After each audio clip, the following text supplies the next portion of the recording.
is taping this. All right. So the Colorado Bar Association may be taking photographs or video of the competition during this round, and team participation in the state tournaments grants the Bar Association automatic permission to use the photos and video. All right. Is there anybody in the gallery who is connected with the teams not competing in this round? If so, please unmute and chime in. All right. All right, so no recesses will be allowed except in the case of a health emergency. Oh, I'm sorry. Did somebody chime in? All right. All right, so no recesses will be allowed except for those granted for a health emergency, and certainly not while a witness is on the stand or at halftime. All right, so I just want to make sure from the panelists that that nobody has any, I think we've already heard from everybody that there are no conflicts or reasons to believe that somebody might be biased. All right, any disputes arising out of this competition must be reported in accordance with the competition rules. I want to remind you that compliance with time requirements will be considered in scoring individual performances. All right, so now what we're going to do is we will take Mr. Lish's lead and have everybody introduce themselves, please, starting with the people.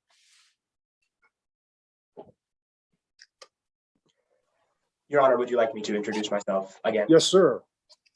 Good morning, Your Honor, members of the jury and opposing counsel. My name is Colby Lish, and today, along with my co-counsel, I represent the people of the state of Colorado in the matters of the state versus Avery Becker. I'll be conducting the direct examination of Detective Jordan Markowitz and the cross-examination of Miss Taylor Perkins. May my co-counsel please introduce themselves. Please. Good morning, Your Honor, members of the jury and opposing counsel.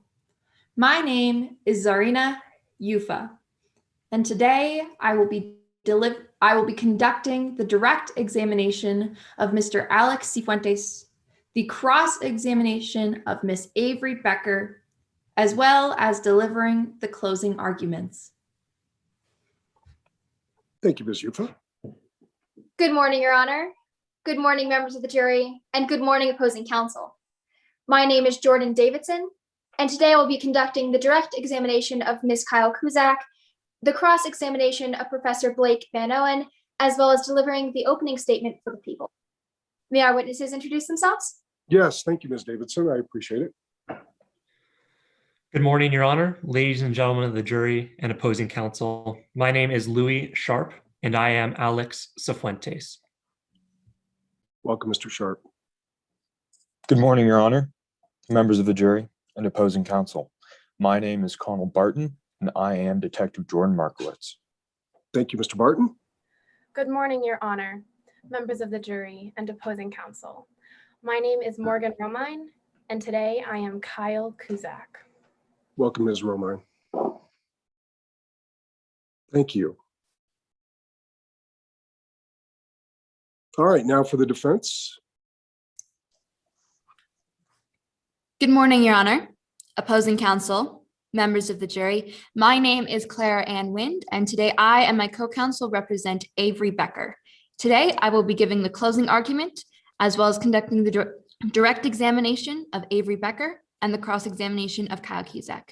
May my co-counsel introduce themselves? Yes, Ms. Wind, thank you. Good morning, Your Honor, opposing counsel, members of the jury. My name is Rachel Kidder, and I will be giving the opening statement, as well as conducting the direct examination of Professor Blake Van Owen and the cross-examination of Detective Jordan Markowitz. Welcome. Good morning, Your Honor, opposing counsel, members of the jury. My name is Landon Stuckey, and I will be conducting the direct examination of Taylor Perkins and the cross-examination of Alex Cifuentes. May our client and witnesses introduce themselves? Yes, sir. Good morning, Your Honor, opposing counsel, members of the jury. My name is Logan Holtzinger, and I am Blake Van Owen. Good morning, Your Honor. Sorry. Oh, go ahead, Ms. Stuckey. Good morning, Your Honor, opposing counsel, members of the jury. My name is Shiloh Stuckey, and I am Taylor Perkins. Welcome. Good morning, Your Honor, opposing counsel, members of the jury. My name is Melanie Mulcahy, and I am Avery Becker. Welcome to you, Ms. Mulcahy as well. All right. All right. So thank you for the introductions. Are there any preliminary matters that we need to go through? Yes, Your Honor. And- Prosecution. Yeah, go ahead. The prosecution has a few preliminary matters. First of all, we would ask that all charges and stipulations be constructively published to the jury. Okay. Any objection to that? Whoops. There you go. I have no objection, Your Honor. However, I would ask that the stipulated facts also be received into evidence. Both of those requests will be granted. Thank you. Mr. Lish? The people ask that when evidence is admitted, it is also constructively published to the jury. That'll be granted. We ask that all remaining time from our closing statement be reserved for rebuttal. Granted as well. And we ask, for the purposes of expediency and due to the technicalities of Zoom, while exhibits are being screen shared and no attorney nor witness are speaking, the time be paused to avoid any technical difficulties. All right. Let's see. Ms. Wynn, what do you think about that? I have no objection to that, Your Honor. All right. I'm wondering if that's going to work for our timers. If not, I'm going to give you a chance to chime in. It's a small additional level of complication. All right. Is that going to work, Mr. Trimbath? Yeah, that Good. works great for me. All right. Good. So that's what we'll do. Thank you. That's I appreciate the efficiency of that. Anything else from you, Mr. Lish? Yes, Your Honor, we ask that all rights afforded to the prosecution also be granted for the defense. Of course. You will have no further preliminary matters. All right. Thank you, Ms. Wynn. Yes, Your Honor. We ask permission to screen share as a way to publish to the jury. Granted. We also ask permission to publish immediately without having to re-ask after the exhibit has been admitted into evidence. I agree with that as well. And then we also ask that the clock be stopped for any technical issues and that time not count towards either side. Absolutely. I couldn't agree with that any more strongly. So good. All We have right. no So all the further preliminary, I'm sorry, that's it? Yes, Your Honor. All right, good. So everything that was sought pretrial, all those motions are granted. Are you ready to get started? Yes, Your Honor. So one thing I'm going to try to do, and sometimes I forget this, but in between witnesses, so as there's going to be direct, cross, redirect, then we're going to take a moment, and that will also not be timed, and that just gives the judges an opportunity to write their notes. Sometimes I've stopped, but between direct and cross and redirect. We won't do that, but we will take a brief moment between witnesses. So if I have forgotten, which I do, even in jury trials that I do as a judge, somebody remind me. Don't be shy about reminding me to give a minute. Just whatever you need to do. All right, excellent. So with that, we will let the people begin with their opening statement.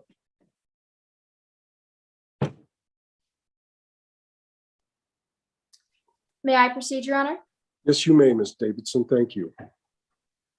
On March 6th, 2020, a masked intruder breaks into a house on Flower Street. Just minutes later, that same masked intruder flees, leaving carnage in their wake. A dead body lies on the floor of the stairwell. Next to it, a knife drips blood. This is the corpse of Mackenzie Brackman. And that masked intruder is the defendant, Avery Becker. Today, the defendant has been charged with 2 crimes, felony murder and second-degree burglary. Simply, the prosecution must prove beyond a reasonable doubt that Avery Becker broke into Mackenzie Brackman's house, at the very least trying to vandalize it, and while the defendant was on the scene or fleeing from it, Mackenzie Brackman died. Not only will we show you that the defendant had the motive, means, and opportunity to commit this crime, we'll show you how resentment seethed to anger, and anger exploded to fury.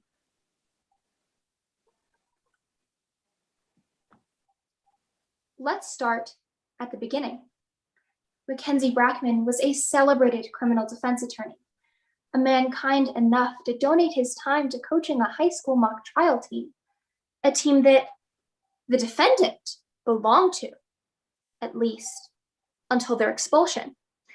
You see, Mackenzie Brackman had reasonable rules and expectations. The defendant didn't think those rules applied to her. Resentment festered. You'll hear about this resentment from prosecution witness Alex Cifuentes. You'll also hear about it from defense witness Taylor Perkins, the defendant's best friend, as well as the defendant themselves. Now, this resentment seeded to anger when Brackman demoted the defendant from A team to B team. Rather than repent, the defendant manipulated Perkins into dropping mock trial.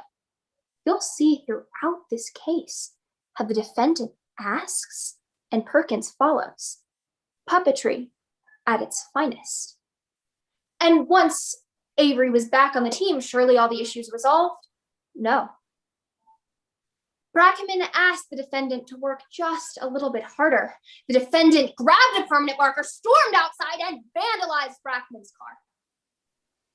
And this time, Brackman kicked the defendant off the team for good.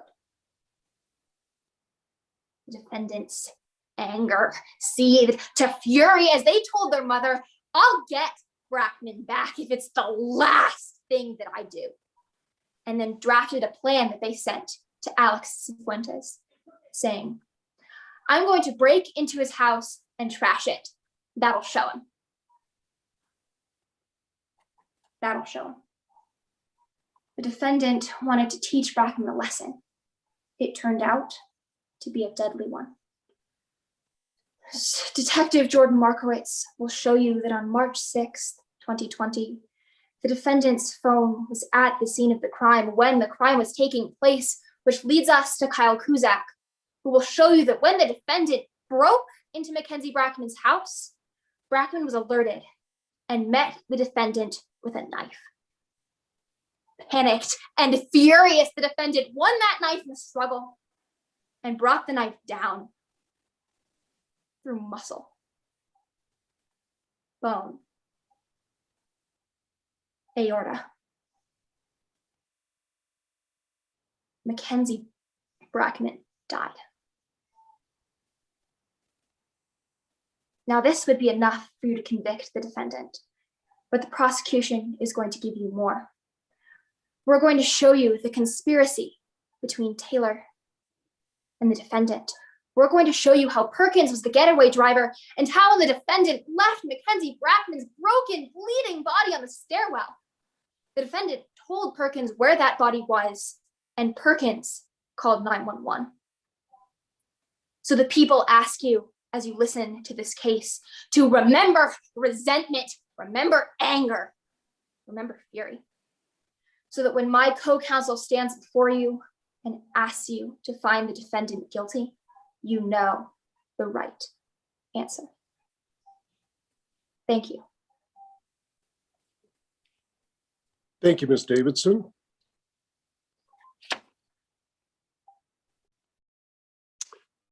Now for the defense, please. Oh, yeah, now for the defense.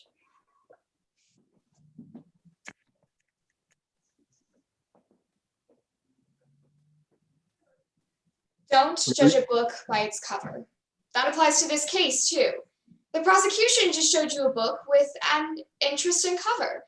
A high school mock trial coach murdered by an upset team member. However, at this trial, we will open that book for you and show you that the pages are garbled and illegible because the evidence does not support the cover. The title of this book should be, "We Have to Blame Someone." However, that is never a reason to charge an innocent person with murder. Good morning, members of the jury. My name is Rachel Kidder, and I, along with my co-counsel, represent Avery Becker, a college student who has been falsely accused based on misinterpreted evidence from a misguided investigation by a mistaken detective. By the end of this case, you'll be able to see just how bad the story under the cover really is. Today, you will hear about Mackenzie Brackman's death, but you will hear nothing of my client's involvement because she did not kill Mr. Brackman. And the person who might have committed this crime wasn't even investigated by the police. Mackenzie Brackman was found deceased in his home on March 6, 2020. He was a criminal defense attorney and a volunteer mock trial coach.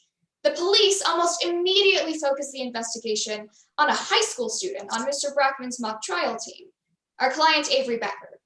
She'd been kicked off the team, and the police believe that that is enough motive for murder. The lead that they refused to follow, the pages of this book that would have made it fact and not fiction, pointed not to our client, but to someone who had a real motive to harm Mr. Brackman. As the judge will instruct you at the end of this case, it's the prosecution that has the burden of proving beyond a reasonable doubt that Avery Becker committed second-degree burglary and first-degree murder. Beyond a reasonable doubt, members of the jury, let that sink in. By the end of this case, to decide my client is guilty, you must not have a single reasonable doubt about any of the elements of either of these crimes. We believe the prosecution cannot meet this burden. We will show you that Avery Becker was never at the scene of this crime. In fact, when the murder was being committed, she was with her friend miles away. The evidence will show that Mr. Brackman and our client didn't like each other. We agree they didn't have a good relationship, but that is a far cry from being willing to murder. Mr. Brackman and our client had a falling out. After mock trial practice, Ms. Becker accidentally caused permanent damage to Mr. Brackman's car. She then went to his office, offered to pay for the damage personally, and tried to apologize to him, not to harm him. The prosecution will try and tell you she was really planning on vandalizing his house. Members of the jury, we will show you this is not true, but the most important fact is that during the time of the murder, Avery Becker was with her friend at the mall miles away from the Brackman home. There will be no evidence she's ever even been to his home before. We will first call Professor Blake Van Owen, an expert in criminal investigations, who will testify that the police chose the desired outcome before the investigation even started, rushed the investigation they actually conducted, and didn't even look into someone with much greater motive. This person was full of rage and wanted revenge because Mr. Brackman lost the criminal case that sent their father to prison for life on the charge of murder. This was someone the police never even considered during their investigation. Next, we will call Taylor Perkins, who will testify that she was with Ms. Becker the entire day of the murder. Their stories will match down to the minute. And finally, we will call our client Avery Becker, who will admit to her mistakes and testify to her poor relationship with Mr. Brackman. But she will also testify that she had no desire to harm Mr. Brackman, and she was with Taylor Perkins the entire day of the murder. She will also testify that her phone was stolen the day prior, and any messages or cell phone data coming from that phone did not come from our client. Prosecution will call the detective whose rushed investigation accused the wrong person, the person who stole our client's cell phone, and a crime scene reconstructionist whose testimony is so contradictory, you won't know what to believe by the end. Members of the jury, we believe you will agree that the police did not investigate the right person, and Avery Becker had nothing to do with this crime. That is why at the end of this case, we will ask you to find the defendant not guilty and expose this case for what it really is. Just another deceptive cover. Thank you. Thank you, Ms. Kidder. All right, we'll give our judges a moment.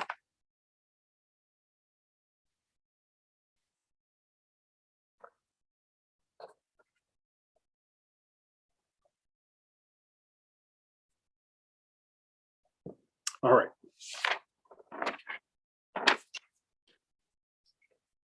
Let's have the people call the first witness. Your Honor, the people call Alex Cifuentes to the stand. All right, Ms. Yuka, thank you. Hang on just a moment. Please raise your right hand, Mr. Cifuentes. Do you solemnly swear or affirm under penalty of perjury that the testimony you're about to offer in this matter will be the truth, the whole truth, and nothing but the truth? Yes, Your Honor. Thank you, sir. Please introduce yourself to the jurors. Yes, my name is Alex Cifuentes, but you probably already know that I'm kind of a big deal in mock trial. Ms. Yufa. Mr. Cifuentes, where do you participate in mock trial? That would be Colorado High School, but most people know it as CHS. CHS, do you know Mackenzie Brackman? Yeah, I knew Mr. Brackman. He was a coach of mine for 3 years. How close were you with Mr. Brackman? Well, Mr. Brackman and I were tight. In order to be on a mock trial team, you have to be a cohesive unit. I was kind of the glue that held the team together, so I was close with everybody, but especially Mr. Brackman. What students were you particularly close with? Well, I was really close with Avery Becker. I knew Taylor Perkins, but Avery Becker was my best friend. That's why it's extremely difficult to be here today. Would you be able to identify Avery Becker for the court today? Yes, ma'am. Avery Becker, can you please turn your camera on? Yes, that's her that just turned on her camera. Thank you, Mr. Cifuentes. Now, you mentioned being very close with the team. Were you able to see anything about Avery Becker's relationship with Mr. Brackman? Oh, yeah. Yeah, their entire relationship was on display for the team. At first, it was just a little tense, How so? Well, Mr. Brackman had an amazing work ethic. He didn't appreciate that Avery would frequently show up late or unprepared for practice. Objection, Your Honor. Lack of foundation. Ms. Yufa? Your Honor, I've laid the foundation that Mr. Cifuentes was on a team with Mr. Brackman. Therefore, it is within the witness's rationally based perception to see what Mr. Brackman's opinions about Avery Becker were. Mr. Cifuentes did say that their relationship was on display for the entire team. Therefore, the foundation has been laid. Mr. Stuckey? Your Honor, although the witness stated that their relationship was on display for the entire team, I don't believe sufficient foundation has been laid for the witness to discuss how Mr. Brackman viewed Avery Becker. That is speculative. The objection is sustained. Yes, Your Honor. Now, Mr. Cifuentes, what was so tense about their relationship? Well, at first, it was just, small things, like I was saying. But eventually, it just turned into something deeper. That's how relationships go bad. They don't go bad all at once. They slowly fester. And how were you able to see how this relationship festered? I'm sorry, you broke up. What was that? How were you able to see how this relationship festered over time? Well, as a member of the team, I was really close with everybody, like I said, but especially Avery. Things really came to a head right before the regional competition at mock trial. What happened before the regional competition? Well, Avery Becker showed up late to practice and unprepared for what seemed like the umpteenth time. That really seemed to bother Brackman, so he demoted Avery back down to B team. Most people on mock trial follow some sort of rise. If you're like me, it's meteoric, but Avery was bumped back down. Yes, Mr. Cifuentes. Did Avery ever get back onto the team? You could say that, yeah. Taylor, one of Avery's closest friends, actually moved down to B team so that there would be a spot on A. We all knew that we needed somebody who actually knew the roles really well to compete in the competition. So that's how Avery found his way back on the team. Were you able to see Avery Becker's relationship with Mr. Brackman improve after she got back onto A team? Based off of what I saw, no. No, things only got worse from there. What do you mean by that? Well, during the regional competition, Avery actually scored really well. I'll give her that. She did this thing with the jury where she started crying. She had them like putty in her hands.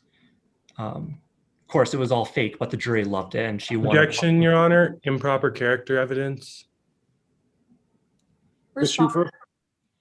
Your So Honor, are you objecting under 404 or 608, Mr.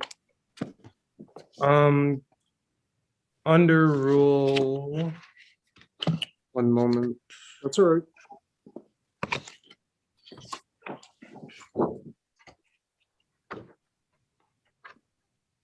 Under Rule 404.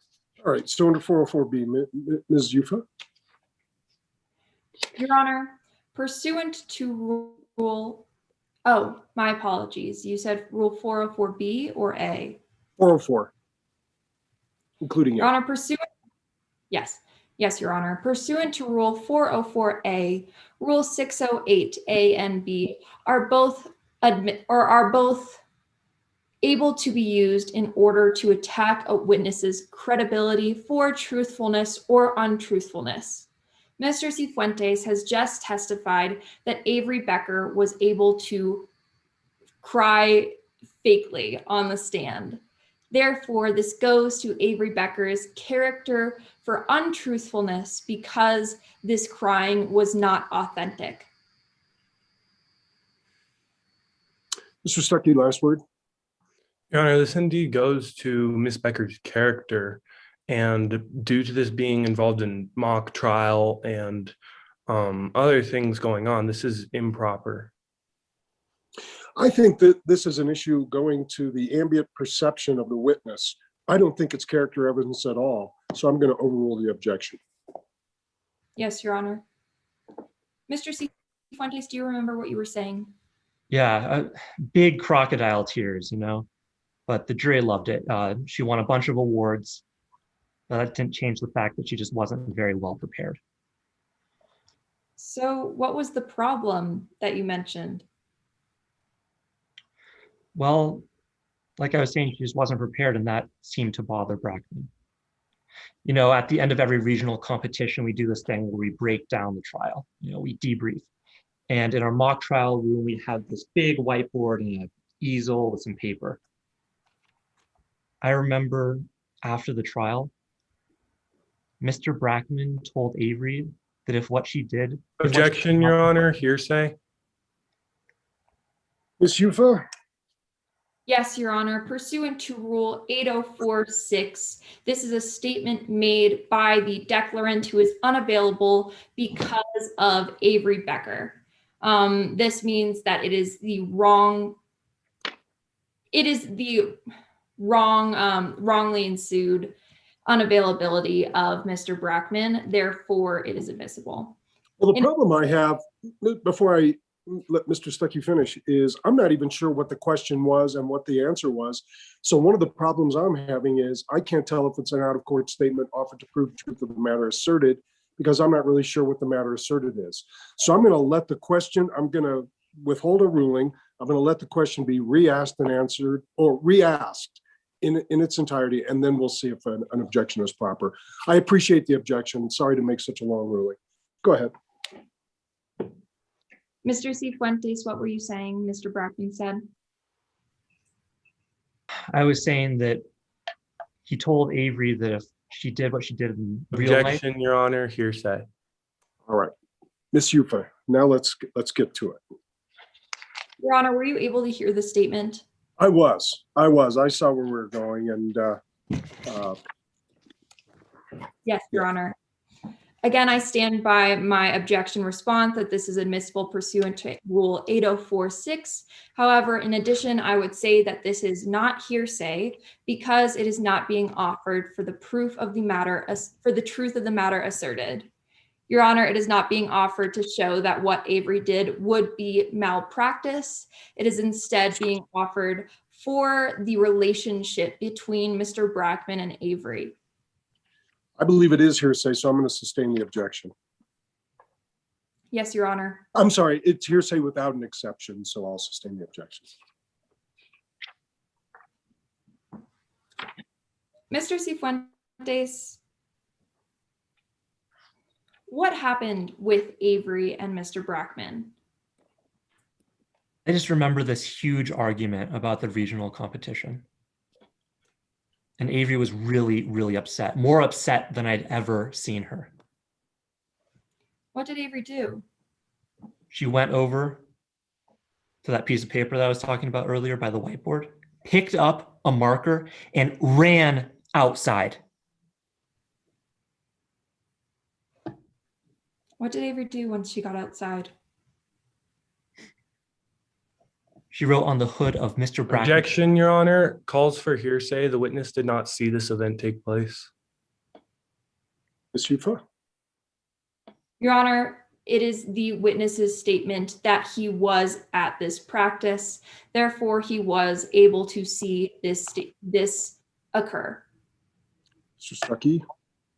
Your Honor, the witness was indeed at this practice, but as he just stated, Avery ran outside to do what he was about to testify to, and he was not outside when that happened, and he did not see this event take place. So this is hearsay under Rule 803. I don't think it's hearsay because I don't think that we're talking about an out-of-court statement. But I think that the question is there a foundation? And I think a foundation that's sufficient has been laid, so the objection will be overruled. Yes, Your Honor. Mr. Cifuentes, what did Avery Becker write onto Mr. Brackman's car? Big, bold, red letters. Worst attorney award. That bothered Brackman. What did Mr. Brackman do about that? Well, at that point, Avery was off the team for good, and I can't really blame Brackman for that. So, did Avery ever try to get back onto the team? Oh yeah. Avery actually texted me, reached out to me and asked me to apologize. You know, apologies are one of my strong suits, but frankly, I couldn't do anything. You mentioned that Avery texted you permission for our timer to screen share a copy of what has been previously marked as Exhibit 14. Yes, please.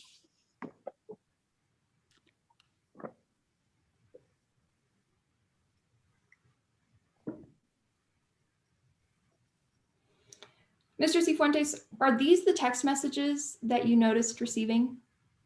Yes, ma'am. And there are a fair and accurate copy of those text messages?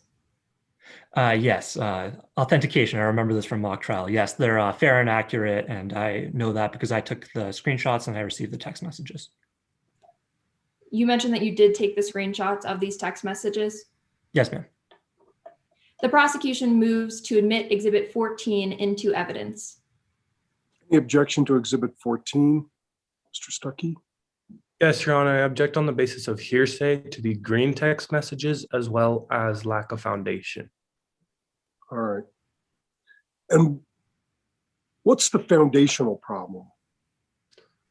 Your Honor, I do not believe that the witness has laid enough foundation to prove or to show that these text messages from Avery Becker are indeed authentic.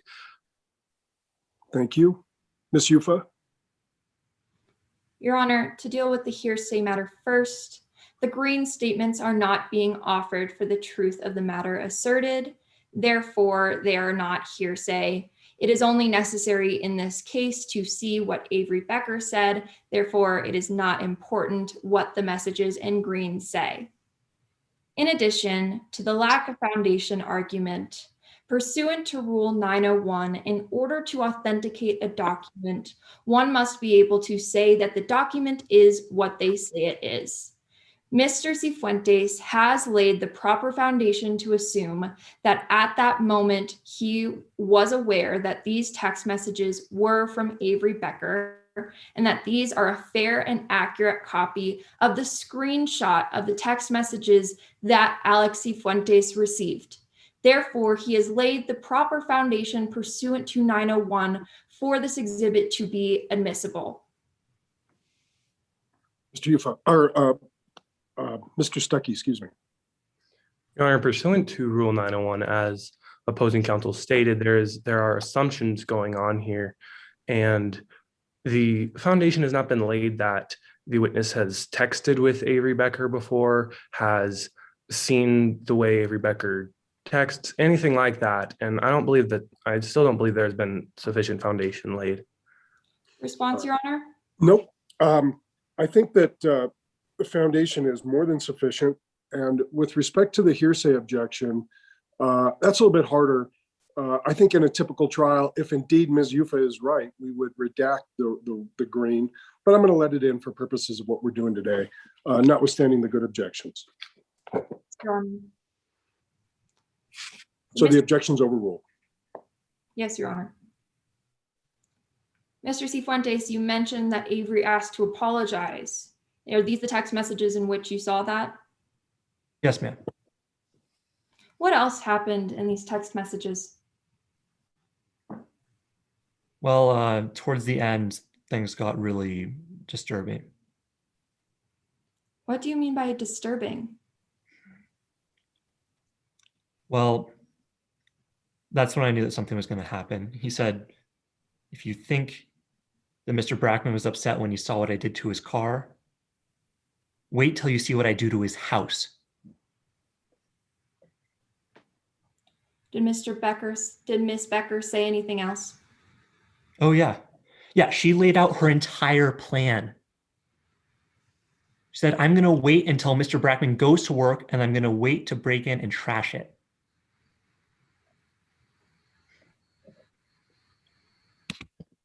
Thank you, Mr. Cifuentes. Are you sure that these text messages are from Avery Becker? There's no doubt in my mind. These were from Avery Becker. And timer, you can stop screen sharing Exhibit 14. When were these text messages sent? Well, that's the hardest part. They were mere hours before Mr. Brackman was found dead. Thank you, Your Honor. I have no further questions. Thank you, Ms. Yufa. Mr. Stuckey. Your Honor, may I proceed? You may. Good morning, Mr. Cifuentes. I have a few questions for you as well.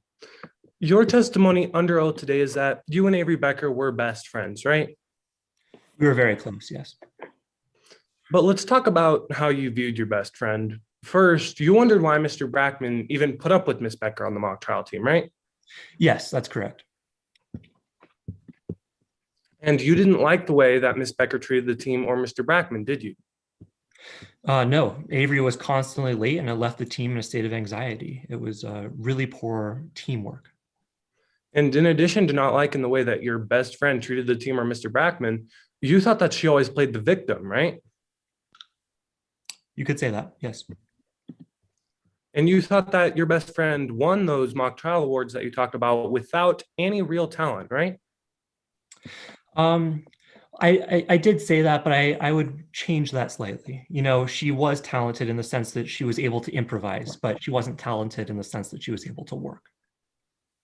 Did I hear you correctly that you would change your testimony in your witness statement? No, I would add to it.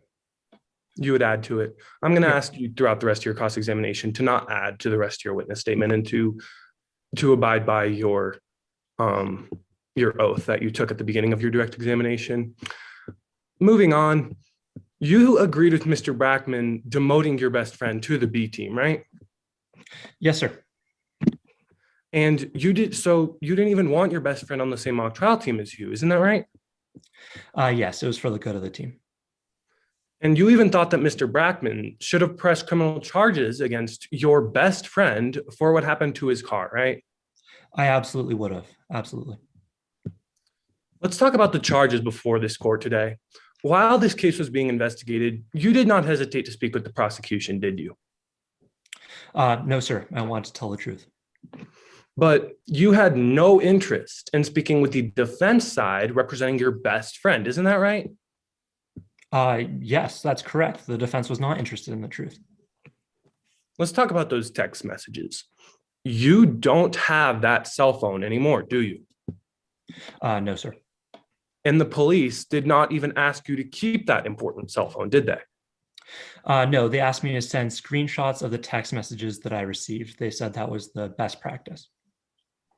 Despite your belief that you're skilled at mock trial, your testimony under oath today is that you got rid of evidence relevant to a murder trial, right? Yes, I got rid of the phone, although I kept the text messages as they were sent to Detective Markowitz. Everyone in the courtroom knows your testimony that the text messages indeed came from Ms. Becker, but for the record, you never saw her type or send those text messages, did you? No, but I received them. I would not have seen her type them if she told them to me in person. Mr. Cifuentes, in one of those text messages that you've testified about from basically your best friend, Avery Becker, who is a saved contact in your phone, she identified herself by name, didn't she? Yes, she did. You said on direct that Miss Becker told you she was going to do something to Mr. Brackman's house, right? Yes, she was going to trash it. In fact, you received text messages and you believed them, right? Yes. But you certainly never at any point in time warned Mr. Brackman about that, did you? No, and frankly, that's my greatest regret in this entire proceeding. And you never called the police or alerted the authorities, did you?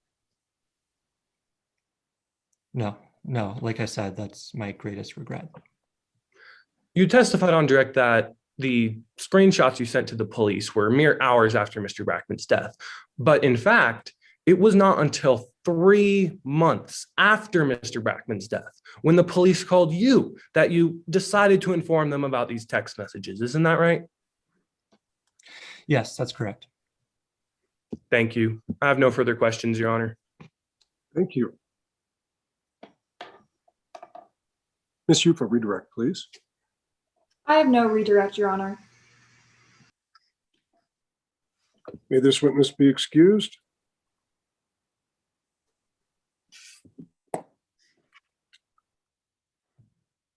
All right, we'll give our, thank you, Mr. Cifuentes. We'll give our judges a moment to make notes.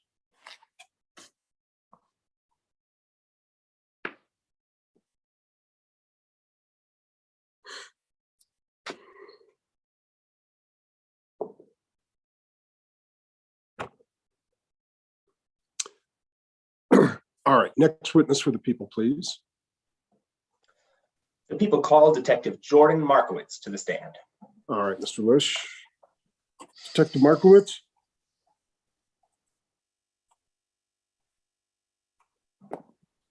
Raise your right hand. You solemnly swear or affirm under penalty of perjury that the testimony you're about to offer will be the truth, the whole truth, and nothing but the truth. I do, Your Honor. All right, sir. Please introduce yourself to the members of the jury. Good morning. My name is Detective Jordan Markowitz. Thank you. Mr. Lish? Detective Markowitz, what do you do for a living? I am a homicide detective with the Denver Police Department. I've been working with them for the last 13 years. Do you have any specialized skills? Yes, I do. Aside from my specialty in homicides, I have a certificate in cell phone technology and forensic data recovery. Do you often use this skill in your homicide detective work?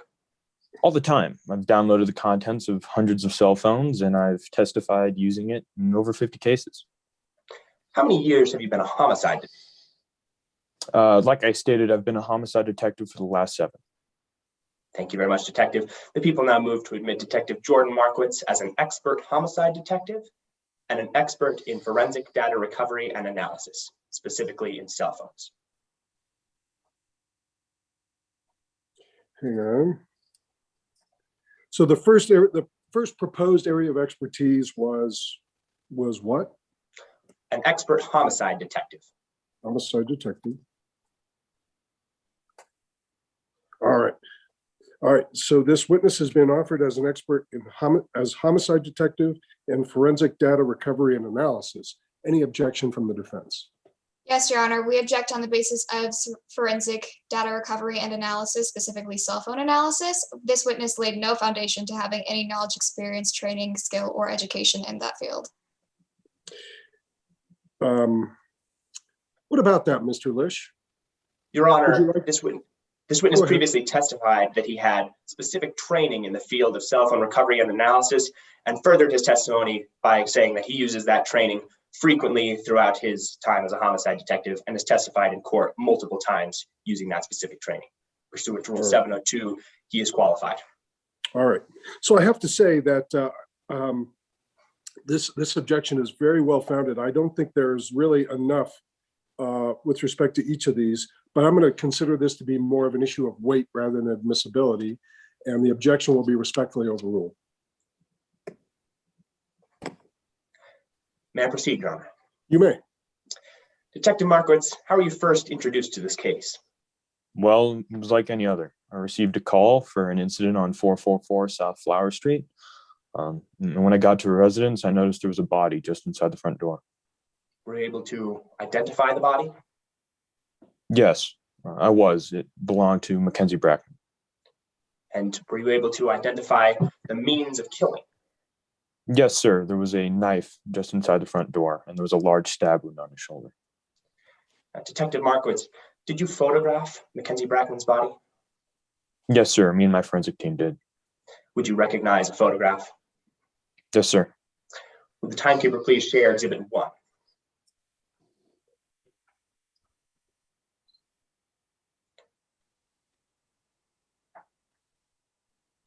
Detective Markowitz, is this a fair and accurate representation of the photograph that you took of Mackenzie Brackman's body? Yes, sir. The prosecution now moves to admit Exhibit 1 into evidence. All right, so Exhibit 1 has been offered. Ms. Kidder, any objection or voir dire? No objection, Your Honor. All right, so Exhibit 1 will be admitted. Now, Detective Markowitz, just so we can clarify for the jury, when did you take this photo? This photo was taken immediately as I arrived on scene and we started collecting our evidence. Thank you very much. Was this residence in the state of Colorado? Yes, sir, it was. And did you respond to the call on March 6th? Yes, sir, I did. Thank you very much. Detective, after your preliminary investigation of Mackenzie Brackman, did you search the home? Yes, I did, to gather more evidence and aiding in the investigation. Did you find anything unique? The most peculiar part, I would say, would be the lack of anything weird. All the large electronics and valuables seem to be in their according spaces, which was odd, as typically when you have a home invasion ending in a homicide, you'd expect it to go along with theft, and you would have those large electronics and valuables missing. But this wasn't the case here. Thank you very much. Timekeeper, you can take down this exhibit. Detective Markowitz, seeing as it was not a theft, what did you believe about the burglary that had taken place? Well, as I said, it ruled out theft, narrowing it down to burglary, as there was obviously a crime committed inside. Aside from that, I don't believe I'm at liberty to continue. Detective Markowitz, did you identify any home security systems while you were searching the home? Yes, I did. I noticed several Ring doorbell security cameras installed on the home. And just briefly for the jury, could you explain what is a Ring doorbell security camera? Absolutely. So a Ring doorbell security camera is merely a high-tech doorbell. And whenever someone, with a motion-activated camera, whenever someone walks in front of it, it'll capture a video clip and then send it to the residence owner's phone. Were you able to seize Mackenzie Brackman's phone? Yes, we were able to download the contents of it as well. Did you download the contents of the Ring videos on his phone? Yes, sir. And would you recognize one of those videos in court today? I would. The people would ask the timekeeper share Exhibit 13.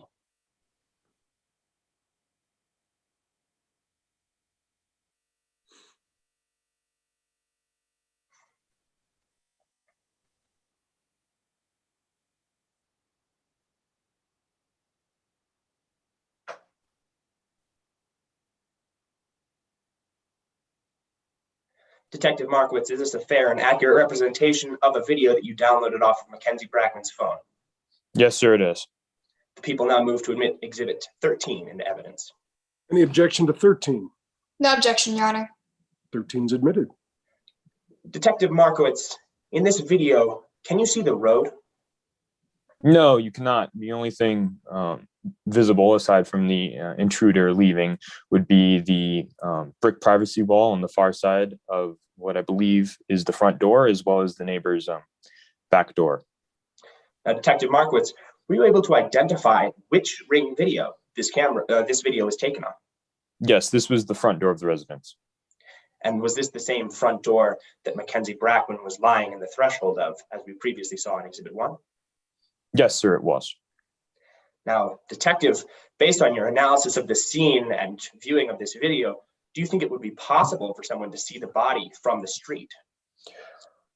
Based on my analysis of the scene, especially regarding the relation of the body to the street, I feel like it would, or I believe it would be very improbable for someone to be able to see it from the street, just based on the layout of the home. Thank you very much, Detective. Now, once you downloaded the contents of Mackenzie Brackman's phone, did you search through any leads that you found therein? Yes, I did. I downloaded the contacts of that phone. And as Mr. Brackman was a defense attorney, I did consider the fact it was a possible disgruntled ex-client, but the volume of contacts relating to something known as mock trial led me to follow a different route. What was that route? Well, mock trial itself. And I started by downloading the contacts of everyone on the team. Who was the first person you reached out to? The first person I reached out to was a student by the name of Alex Cifuentes. Now, did you interview Alex Cifuentes? Yes, I did. I conducted a preliminary interview. And what was the substance of that interview?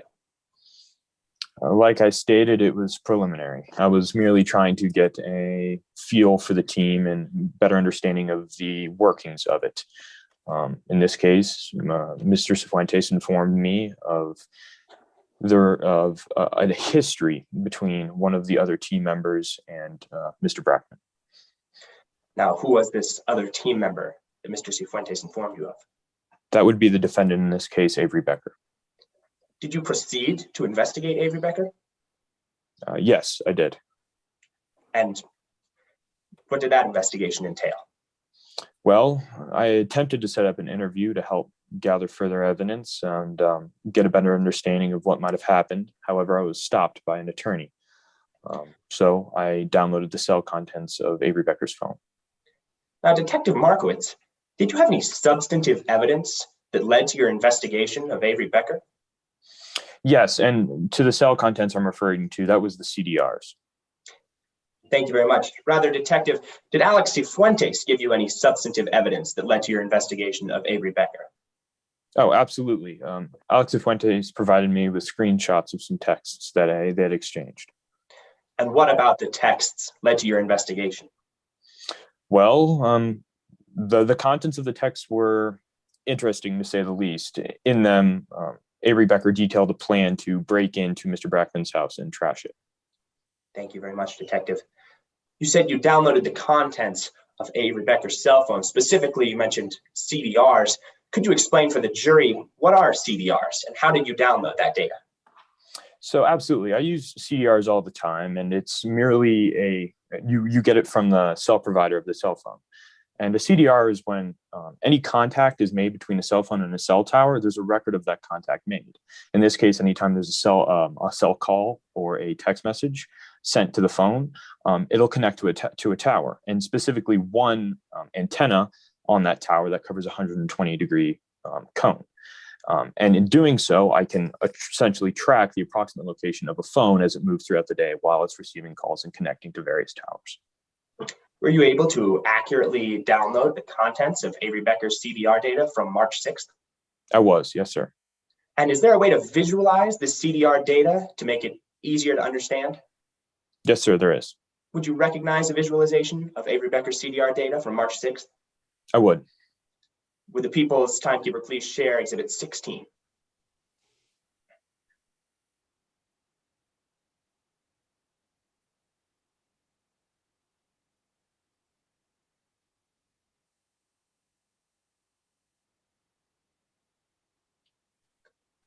Now, Detective Markowitz, what is this black dotted line?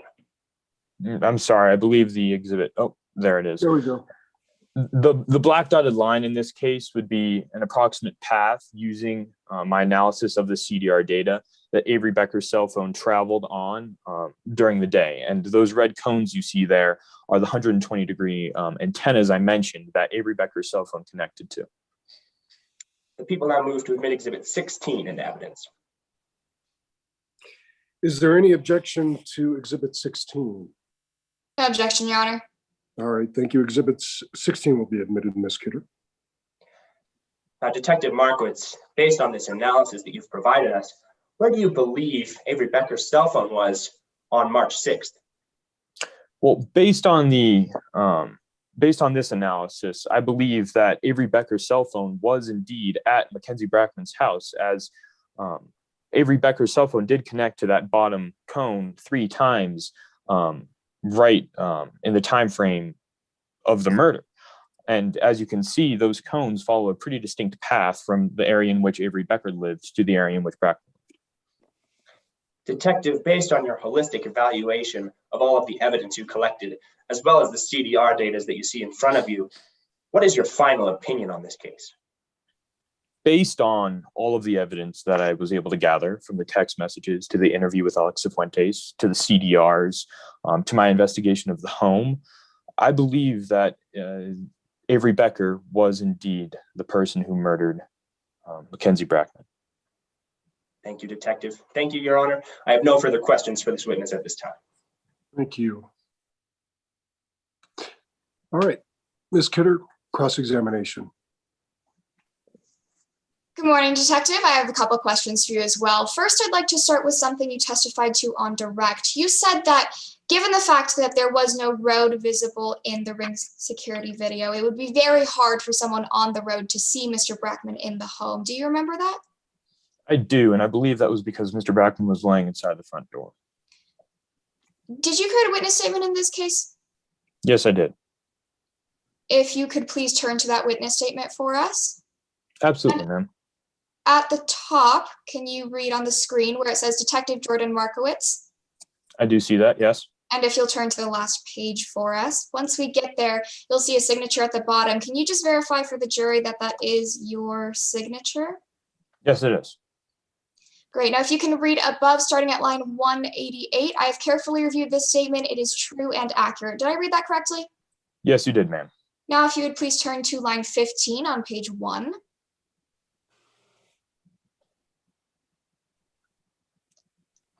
And on line 15, you say, on Friday, March 6, 2020, a passing motorist reported seeing a person possibly passed out on the porch of a residence. Did I read that correctly? Yes, and that's exactly what we're calling into question with this, ma'am. We believe that it wasn't indeed a passing motorist, but someone that was more intimately involved in the crime. And because of the location of the body Detective in relation to the Markowitz, street, Detective Markowitz, it wouldn't be impossible for them to Detective. see him. Did My you apologies, ever ma'am. give that opinion that someone else reported the body in your witness No, statement? No, not you my did witness not. And statement, did I no, read ma'am. correctly where you stated a passing motorist was the person who reported the body? That was the call from my dispatcher, but Thank my you, analysis Detective. differs Now from the I would like dispatch to call. talk about your initial consideration of this case. Figuring out motive is always important in a criminal investigation, isn't it? Yes, it is. And when you first considered the evidence at the scene, you thought this could be the work of a disgruntled ex-client of Mr. Brackman's. I considered the possibility. And being a defense lawyer, if Mr. Brackman represented someone who lost and thus became an ex-client, that could be motive for murder, couldn't it? Motive for murder is a large jump, but I would assume that is a possibility. However, I followed the facts in this case, and they led me towards mock trial and not that direction. You did conclude that it was very unlikely that it was an ex-client of Mr. Brackman's, didn't you? Yes, ma'am. But by that same vein, you also thought it was highly unlikely that Mr. Brackman's high school mock trial activity had anything to do with this investigation, didn't you? I did consider that, but as I followed the facts, it became more and more likely till I am confident in my analysis. About the day of the murder, you concluded that Mr. Brackman armed himself, correct? Yes, I did. Then confronted and struggled with the intruder. Yes, I did. And finally, the intruder got the knife and killed Mr. Brackman, correct? Absolutely, ma'am. However, isn't it true that the coroner's report shows no other injuries to Mr. Brackman other than that fatal stab wound? I am aware of that, yes. Let's talk about the issue of cell phone data. You focused on Avery Becker's phone in this case, didn't you? Yes, ma'am. And you were not able to confirm whether or not Avery Becker was with her phone that day because you obviously weren't there to see it. No, ma'am, I was not able to confirm that. But your records did show that on March 6, 2020, Avery Becker's phone was receiving multiple unanswered texts and calls from Taylor Perkins' phone, correct? I am aware of that, yes, ma'am. And when Taylor Perkins spoke with the police, she did tell them that she was with Avery Becker the entire day of the murder, didn't she? Yes, she informed me of that, but Avery Becker, or apologies, Taylor Perkins is also quite suspect in this case. But when someone claims to be with the defendant during a time of a crime, that's called an alibi, isn't it? Yes, it is, but they could also be assisting in that crime. But you did not investigate this alibi in any capacity, did you? No, I did not see need to, ma'am. Now I'd like to talk to you about some other things that didn't happen in this investigation. You testified on direct to some screenshots you received from a teenager. Do you recall that? I do, ma'am. You wanted to see the physical phone itself, didn't you? That would be preferable. However, screenshots are used all the time, and I instructed Alex Fuentes to send me screenshots. So you never saw the messages on the physical phone itself? No, I was not able to, ma'am. And without access to that phone, you also were not able to download any of the contents of that phone? No, I was not able to. And this might have been the only time in your 13 years of law enforcement that you have ever known of a teenager to be without their cell phone.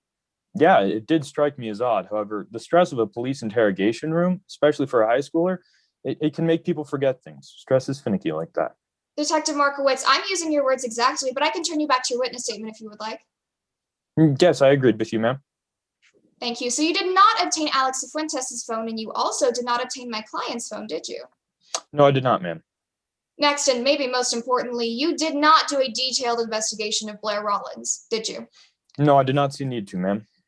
You didn't investigate Blair Rollins despite your colleague, Kyle Cusack, identifying Blair Rollins as a suspect in this investigation. Cusack did identify Blair Rollins as a suspect, but as the lead detective and following the facts of the case, I didn't see a need to. And as an expert in this field, I've been doing this for a few years. Please turn to what has been marked as Exhibit 16, which has already been admitted into evidence. And my co-counsel should publish that for us. Thank you. Oh, perfect. Thank you, ma'am. You place the location of Blair Rollins and Avery Becker's home in the same cell tower sector. Isn't that right? That is correct. And that blue line down the middle is the path that you believe Avery Becker took to get to Mr. Brackman's house that day, correct? Yes, and that is based on my analysis of the CDRs. And on this map that you created, Blair Rollins could have had that phone, taken a nearly identical route, and hit the same cell tower sectors. Isn't that right? It's a possibility, but merely a possibility. Next, let's turn to the videos in this case. Specifically, I would like to turn your attention to Exhibit 12. You testified on direct that you saw all of the videos in this case and you collected them yourself, didn't you? Yes, ma'am. And you said that they are all fair and accurate depictions of the videos you collected? Indeed they are, ma'am. If my co-counsel could publish Exhibit 12 for us. Thank you. Your Honor, the defense offers Exhibit 12 into evidence. Any objection to 12 coming in? No objection, Your Honor. All right, so essentially it's stipulated. Let's 12 be admitted. Detective Markowitz, in this video, you can see the intruder look into the home before entering, can't you? I believe, yes, they are looking into the home, but it's quite a quick action, and it's a glass door, so it would be. It is a glass door, and when you investigated this crime scene, you also went through that same glass door, didn't you? Yes, I did, ma'am. And so you know that when you go through that glass door, you enter directly into the kitchen. I'm aware of that, yes. And you claim that Mr. Brackman and the intruder struggled in that kitchen? I do. Finally, the video in this case shows the intruder wearing a mask, a hoodie, and gloves, correct? That is correct, ma'am. At no time have you ever mentioned law enforcement collecting a mask from my client, have you? No, I have not. And at no time have you ever mentioned law enforcement collecting a hoodie from my client, have you? No, but teenagers own hoodies. And at no time have you ever mentioned law enforcement collecting gloves from my client, have you? The existence of a hoodie and gloves is not necessarily something that convicts somebody. I myself own a hoodie and gloves. But you never even mention a search being made for these items, do you, Detective? No, I do not. Thank you. No further questions, Your Honor. All right, Ms. Kidder, thank you very much. Redirect, please. The people ask for a brief time check. Prosecution has 5 minutes and 49 seconds for direct. A brief redirect, Your Honor. Okay. Detective Markowitz, why in your witness statement did you write that a passing motorist saw the body? The passing motorist was what I was informed on from dispatch. Me saying a passing motorist responded to the call isn't necessarily indicative of anything aside from what I was informed. And in this case, we find it highly suspicious that a passing motorist was able to report the call because the body wasn't visible from the street, meaning whoever reported it had a more intimate knowledge of the crime. Thank you very much, Detective. I have no further questions. All right, may this witness be excused? All right, thank you for your testimony, Detective Markowitz. Thank you, Your Honor. You're welcome. All right, let's give our judges a moment. We'll let the people call the next witness.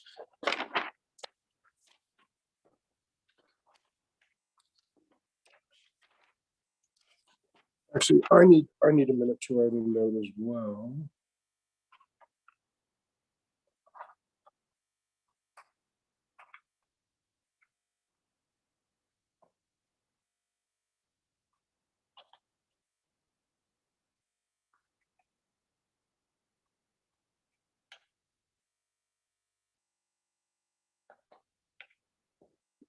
All right. Do the people have another witness?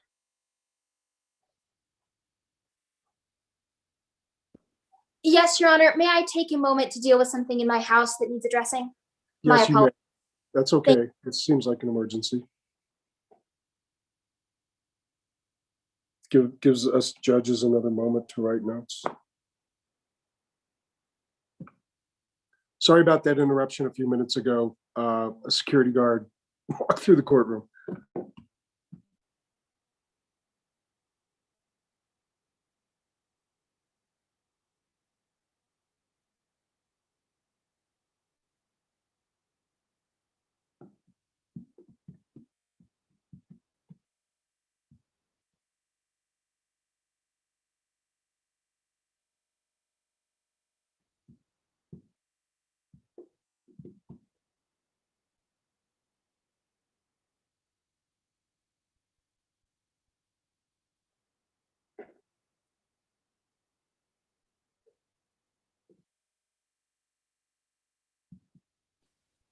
Thank you, Your Honor. My apologies.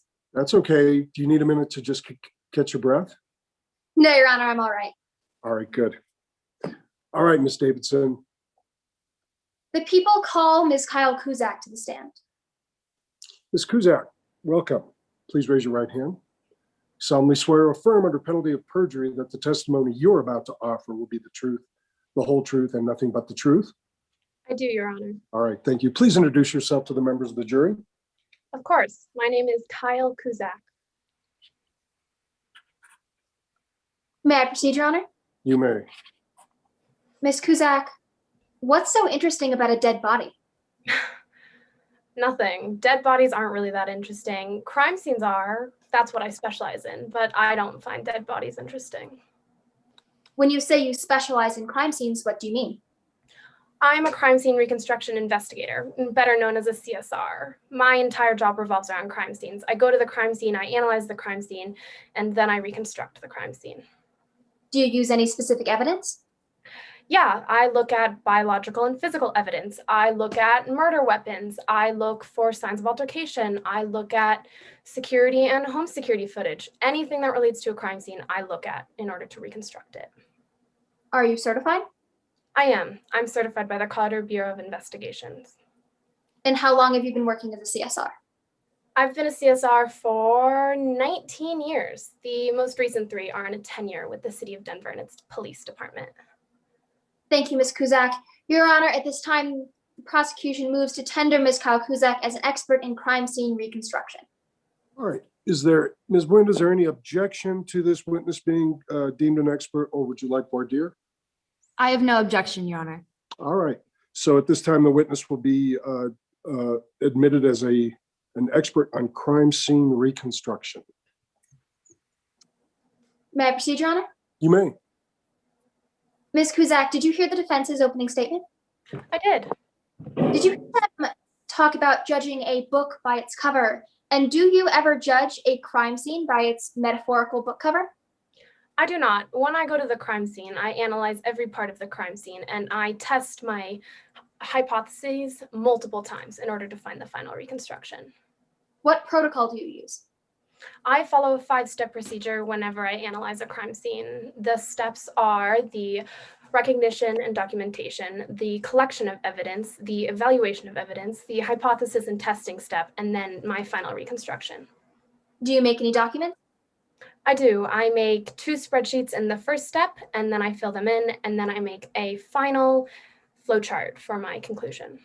Would you recognize these documents if I were to show them to you? I would. Timer, if you could please screen share Exhibit 17.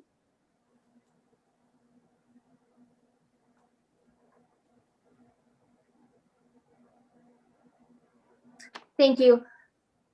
Timer, if you could please go back to the first.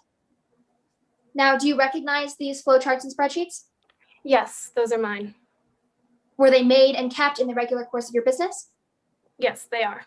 Was all information did you make them at the time when all information was transmitted to you? Yes, I did. Are all statements made within these spreadsheets from police interviews? Yes. Were these police interviews kept and recorded in the regular practice of the police? Yes. And were they made at the time? Yep. And when you refer to intent, do you refer to it in terms of a legal conclusion? No, I'm referring to intent in order to separate the purposeful action and the accidental action of the intruder. He intended to intrude, he accidentally killed someone. Thank you, Ms. Kuzak. Timer, you can stop the screen sharing. Your Honor, at this time, the prosecution moves for the admittance of Exhibit 17 into evidence. Ms. Nguyen, any objection to 17? No objection, Your Honor. All right. That exhibit will be admitted. Yes, Your Honor. Ms. Kuzak, can you tell us what happened to Mackenzie Brackman? Yes, Mackenzie Brackman is dead. There is a knife wound in his upper left shoulder back area, which is the cause of death.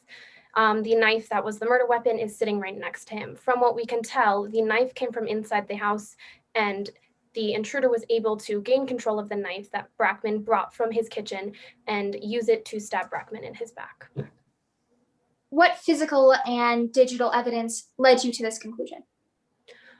As Detective Markowitz pointed out, there are ring videos, which I watched in order to see the intruder enter the home.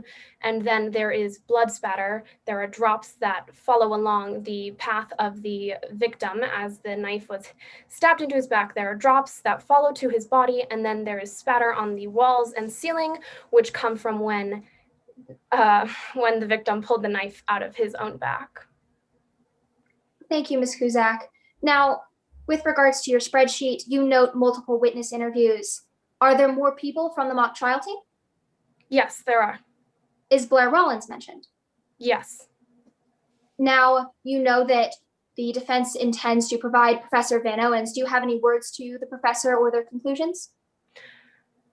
If Professor Van Owen actually does a full reconstruction of this crime scene, if Van Owen was capable of going to the crime scene, I would totally have a conversation with her. She didn't do a full reconstruction and doesn't disagree with me with actual evidence. So I can't do anything right now.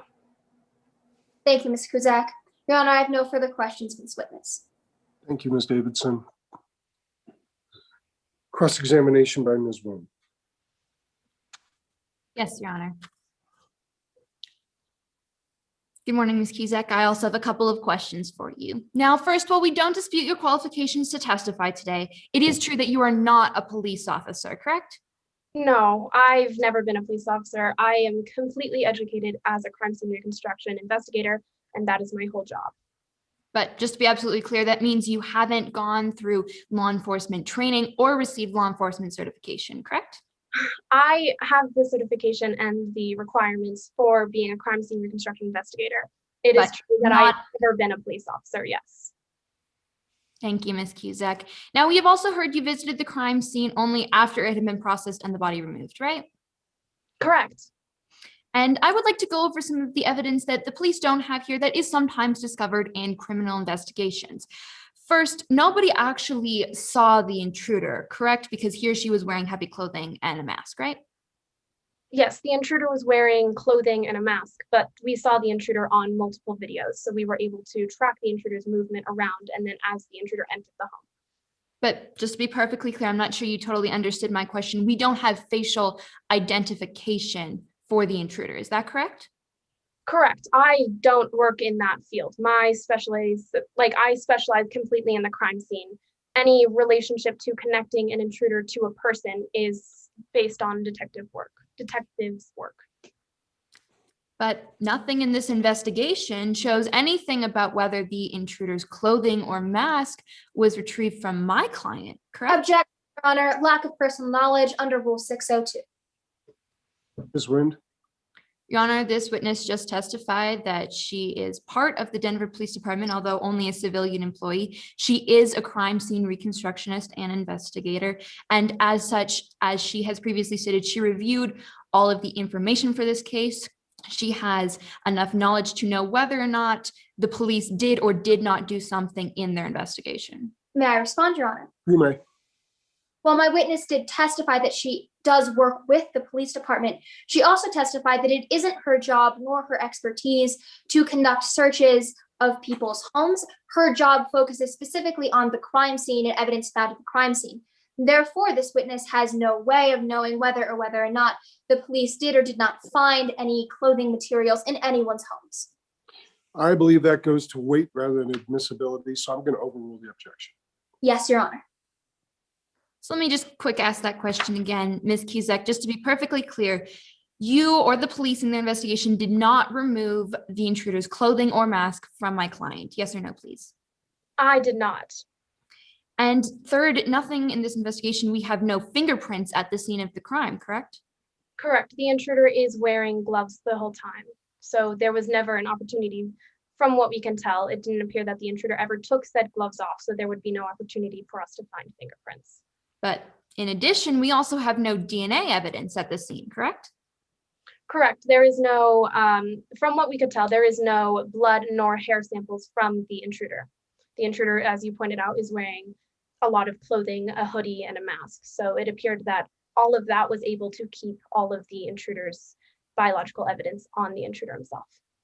So adding all of this up, there is no physical evidence at the scene of the crime, which, like you said, you reconstructed, connecting this crime to my client. Yes or no, please? That is correct. There is not. However, thank you, Ms. Cusack. For time's sake, I am going to continue. Okay. Now, let's discuss some of the theories that you made in your investigation. First, you theorized that there was a struggle between Mr. Brackman and the intruder based solely on some scuff marks by the back door and a broken plate. Is that correct? The struggle that I have in my reconstruction is based off multiple things. Those are two of the reasons. Those are the only two you state in your witness statement. Isn't that true? I state that those are some of the reasons. Also, I am aware that the knife came from inside the home. And because I'm going to continue now. I believe you have sufficiently answered my question, Ms. Cusack. Objection, Honor, badgering the witness. Overruled. Next question, please. Yes, Your Honor. Thank you. As we just discussed, you theorized that Mr. Brackman struggled with the intruder. Isn't it true, however, that the coroner's report that you reviewed in this case shows no other wounds? Objection, Your Honor. I have two objections. The first being to hearsay, the second being under Article 10, subsection 2. May I be heard? No, I'm going to let the question be answered in full because I can't make a hearsay determination without knowing precisely the parameters. So respectfully, overruled for the moment, and then we'll see where we go. Ms. Wynn. Yes, Your Honor. So you theorized that Mr. Brackman struggled with the intruder, but the coroner's report in this case, which once again you reviewed, shows no other wounds to Mr. Brackman other than the stab wound, no defensive wounds in summary. Your Honor, I would renew my objection as to hearsay and 1002 requirement of an original. All right. But and so just so we're on the same page, the question is, your review of the report says, right? I mean, is that Your essentially the question? The question was that the coroner's report shows, which would be eliciting statements and the content of the coroner's report, which would be hearsay and fall under an inadmissible statement under Article 10. So is it your position, Ms. Davidson, that the hearsay, that the coroner's report cannot come in as evidence in this case through any witness? Not exactly, Your Honor. I would simply ask that the proper foundation be laid if there is an exception to hearsay for it. All right, Ms. Wynn, let's go ahead. I'm sorry, I interrupted you, which cut you off. So go ahead and repeat the last phrase. And we'll give you 30 more seconds too, by the way, on the time. You would like me to repeat my last phrase, Your Honor? No, I want Ms. Davidson to repeat what she said because I interrupted her. Yes, Your Honor. Your Honor, I would simply ask that this evidence be admitted pursuant to Rule 1002 because an original is required to prove the contents. And since we are testifying about the contents, I would ask the jury be able to see that original document. All right. Ms. Wynn. Yes, Your Honor. Under Rule 703, basis of an expert opinion testimony, an expert may base their opinion on facts or data in the case that the expert has been made personally aware of. The information does not need to be admissible for her opinion on it to be admitted. And therefore, this witness can sufficiently testify about information that she reviewed without us needing to go through the process of admitting this exhibit actually into evidence. Your Honor, All right. I have a response to that under Rule 703 and 705, if I may be heard. You may. Your Honor, while opposing counsel correctly cites that an opinion may be offered without examining the underlying facts or data, that does not make those underlying facts or data admissible. And if those facts or data are being introduced to court, say the exact statements in the coroner's report, not just Ms. Kuzak's opinion on it, that evidence would have to be admitted. Furthermore, pursuant to Rule 705, the request for that evidence, if opposing counsel lodges a request for that evidence, either on cross-examination or during an objection, that evidence must be elicited and shown to the court. All right. I agree with half of what each of you say, and it's a beautifully argued objection on both sides, but I'm going to let it in just for purposes of what we're doing. And quite frankly, I'm not sure what I would have done in real life. Go ahead, Ms. Wind. Apologies, Your Honor. Did you say to add 30 seconds to Yes, the please. time? Yes, please. And I consider that to have been a technical issue by my interruption. Thank you. Thank you, Mr. Trembath. Go ahead. Yes, Your Honor. So just to be perfectly clear, Ms. Cusack, the coroner's report in this case, which you reviewed, shows no defensive wounds to Mr. Brackman's body, yes or no? That is correct. The only wound on Brackman's body is the knife wound on his back shoulder area. And what you have previously stated is that the intruder and the victim were close together, maybe in a bear hug sort of position when the intruder reached over and stabbed Mr. Brackman in the back shoulder area. Is that correct? Yes, a bear hug formation. The intruder already had the knife in this situation. You also theorized that Mr. Brackman was stabbed near the kitchen where he proceeded to the front door, where he then pulled the knife out and dropped it there, correct? Yes, that is my conclusion. Part of your support for this theory is that there were blood droplets leading from the kitchen to the front door, where there was admittedly a lot of blood on Mr. Brackman, on the knife, on the floor, on the walls, on the ceiling, right? Objection, Your Honor. Compound question. I would just ask that opposing counsel break it up. I can rephrase, Your Honor. Yes, please. Objection sustained. So, Ms. Cusack, part of your support for your conclusion of how Mr. Brackman acted was that there was blood patterns leading from the kitchen to the front door where there was quite a bit of blood. Is that correct? Yes, there was blood, as you just said, everywhere, basically, when the victim pulled the knife out of his back. Please look at exhibits 4 and 5, which are a picture of Mr. Brackman lying in a pool of blood, as well as a picture of a very bloody knife. You used these in your investigation, including trusting their accuracy, correct? I'm sorry, I used the pictures specifically? Yes, I believe you stated that you reviewed all of the evidence. Yes, I reviewed all the evidence. I was also at the crime scene, so I was also able to look at the blood on the floor. And as we just reviewed, your theory is that Mr. Brackman pulled the knife out of his own back, right? Yes, he did. But despite all of the blood everywhere, can you show us in Objection, Your Honor. These exhibits have not been admitted, and I would just ask that they be admitted before my witness is cross-examined about their contents. I agree. Yes, Your Honor. Ms. Cusack, do you recognize exhibits 4 and 5? Yes, I do. Mm-hmm. And as we just established, you use these in your investigation, correct? Yes, I used them both. Well, I looked at them both. Your Honor, the defense offers exhibits 4 as well as 5 into evidence. Let's see. I haven't seen, let me take a look at 5. Okay. All right. Ms. Davidson, any objection to, let's start with 4. Your Honor, I have a general authentication question under Rule 901 for both. I don't believe that proper foundation has been laid as to when these photos were taken, which is imperative to understanding the crime scene. Furthermore, as my opposing counsel has elicited, this witness arrived at the scene after the crime was processed. Therefore, she is not qualified and does not have the requisite personal knowledge to talk about when exactly these photos were taken. I would ask that if opposing counsel would like to admit a photograph of the knife, that they admit exhibit 6, which Ms. Kuzak herself took. All right. So as to the second objection, it's Well, each of those is overruled. And with respect to whether or not 6 could come in, I'm going to let them make a decision as to on their own. So I appreciate your objection, but it's overruled. Yes, Your Honor. So, Ms. Cusack, despite all of the blood that you just testified was all over the crime scene, do you see any blood whatsoever on Mr. Brackman's hands or wrists in Exhibit 4? There was not a good view of the hands or wrists of the. But from what you can see, Ms. Cusack, do you see any blood on his hands or wrists? No, but if I was pulling a knife out of my back, it would be on the palm of my hand, not the back. Let's continue on to Exhibit 5. Further, do you see any finger or handprints on that knife? There is a certain pattern of the blood on the handle, which looks as if it was held, yes. Do you see any fingerprints on the knife, Ms. Cusack? I do not see any specific fingerprints, but as I already said. I'm going to there aren't continue any since you have answered my question, Ms. Cusack. I'm going to continue. Now, remembering that Mr. Brackman had just been fatally stabbed, could you demonstrate to the jury how he would have been able to pull that large of a knife out of his own back without cutting himself, and certainly without getting any visible blood on his hands or wrists? I'm sure there was blood on the palms of his hands, but if I was to guess on how he did it, you would have reached behind his back and pulled it out like that. All right. Finally, you gave an 8-page statement for this case, correct? Yes, I did.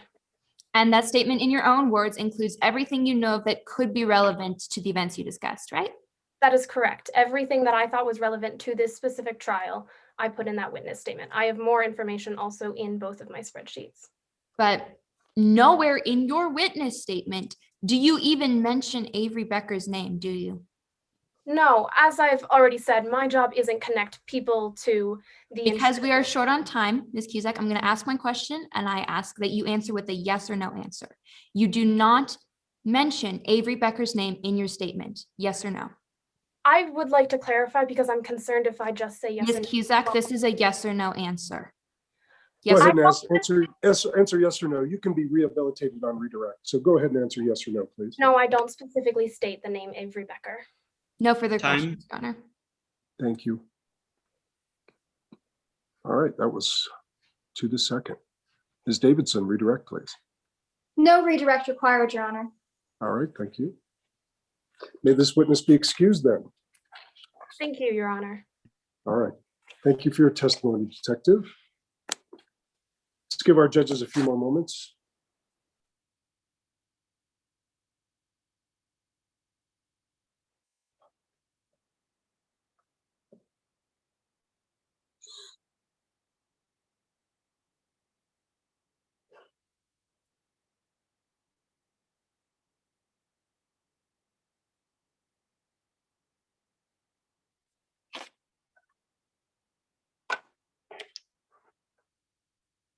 All right. Next witness, please.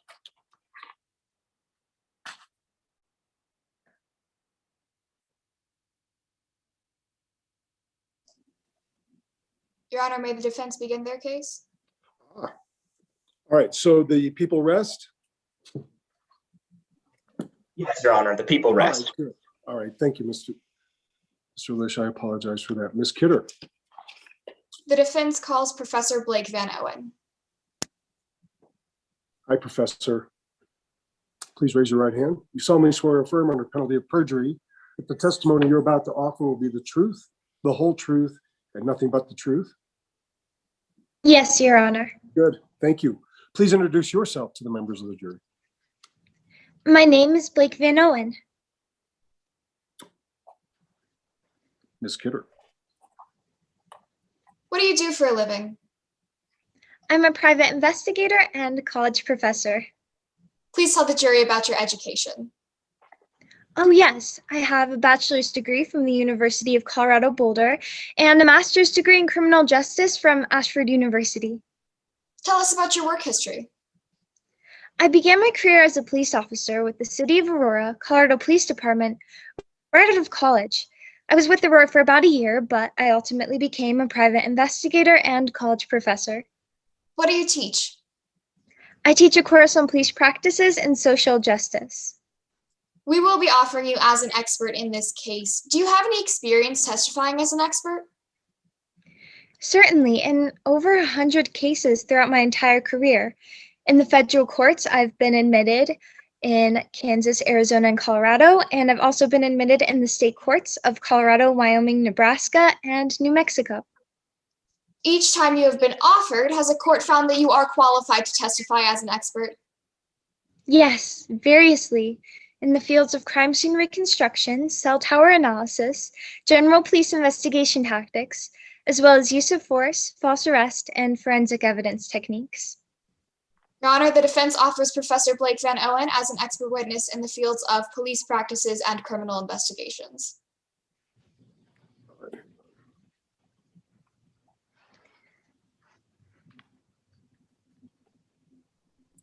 So police practices and criminal investigations? Yes, Your Honor. Thank you. Any objection or voir dire, Ms. Davidson? Yes, Your Honor. A brief voir dire. Okay. Now, you submitted a statement in this case, Professor. Yes, I did. And everything in that statement is true. I believe you keep cutting out. Maybe if we can pause the time until your connection is better. Thank you. All right, hang on just a minute. We'll deal with the time part. Go back to the beginning, Ms. Davidson. That's a technical issue and we can get some more time on that. Just go ahead with start your voir dire. Yes, Your Honor. Now, your testimony in court today that in every single time you've been offered as an expert, you've been accepted? Well, that's not necessarily true. I was just testifying to where and when I have been accepted as an expert witness. So to clarify, you meant every time you've been accepted as an expert, you've been accepted? Well, yes. I mean, I believe that's what I mean when I say that I've been accepted. Thank you. Now, you've consulted in over 100 cases. Yes. You've only testified about CDR data in 5 of them. That is true. Your Honor, if the court could take judicial notice pursuant to Rule 201, that 5 divided by 100 is 0.05, and that when converted to a percentage is 5%.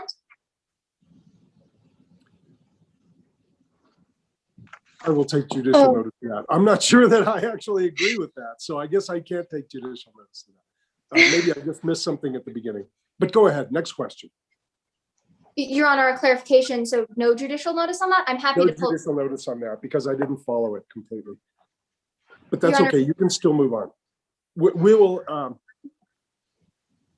go ahead and move on. It'll be fine. Yes, Your Honor. Now that means that you've only testified in CDR data in 5% of your cases. Well, I understand that. I haven't needed to testify in some of those cases under that field. That wasn't a question, Professor.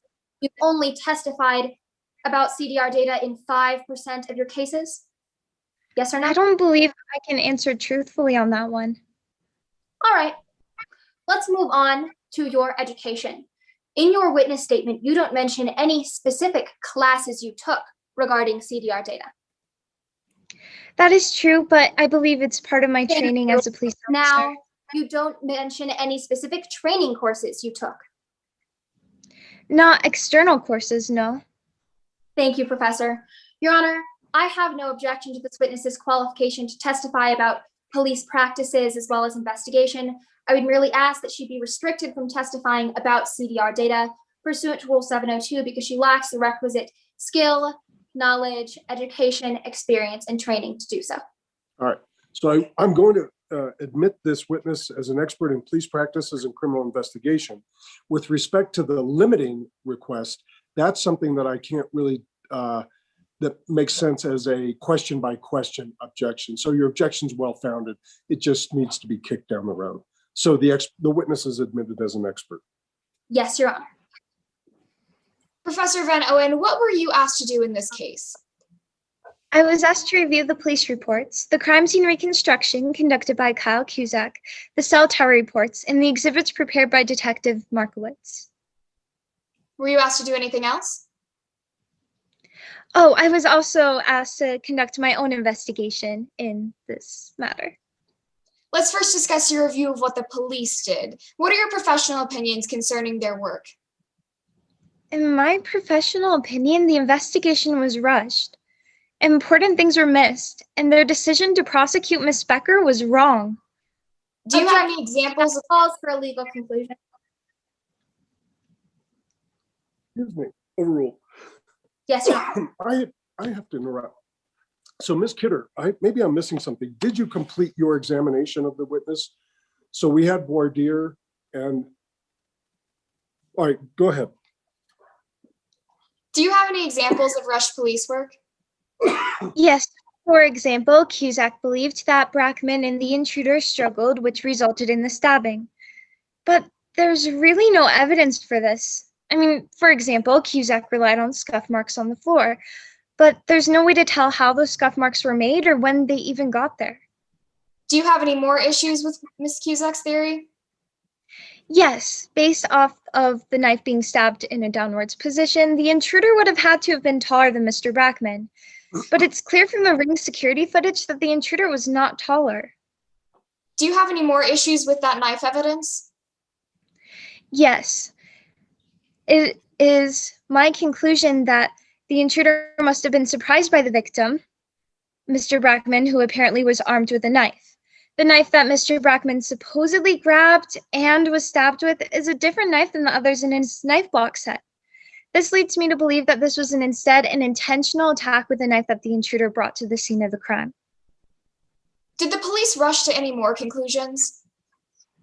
Yes, well, for example, Detective Markowitz makes a big deal about ring security videos alerting Mr. Brackman to the intruder's presence through notifications. But, you know, there's no way to tell if this actually happened. And, for example, those notifications could have easily been turned off. We've established that the police came to unfounded conclusions. Now let's talk about their decision to focus on Avery Becker in this case. Was that decision supported by the evidence? Absolutely not. Why do you say that? Well, Detective Markowitz concluded on Avery Becker because her cell phone pinged off a tower that was not very far from where Mr. Brackman lived. Although this is an incredibly simple statement in a field that's just so complex. What do you mean? Objection, Your Honor. I re-raise the objection that I made at the beginning of this examination. Which objection exactly? The The 702? 702 objection to this witness being able to testify about CDR data. Okay. Let's hear Ms. Kidder. Your Honor, just like fingerprinting and blood spatter and DNA are all specific sciences, they are all also included in general investigations. It's the same for cell tower analysis. Cell phones are used in every investigation these days, and they are basic training for any investigator, private or police. So this falls soundly inside of her expertise. May I Ms. Davis? respond? Yes. The proper foundation for this witness to rely and opine as to this type of data has not been sufficiently laid. For a witness to be able to opine, they must have specialized skill, knowledge, education, experience, or training pursuant to Rule 702. The professor has not testified about her skill, has not testified about her knowledge, has not testified or been able to name any specific training course she took with regards to this field of data, nor has she spoken or been able to name any specific classes about her education. And as for her experience, CDR data has only come up in 5% of her cases.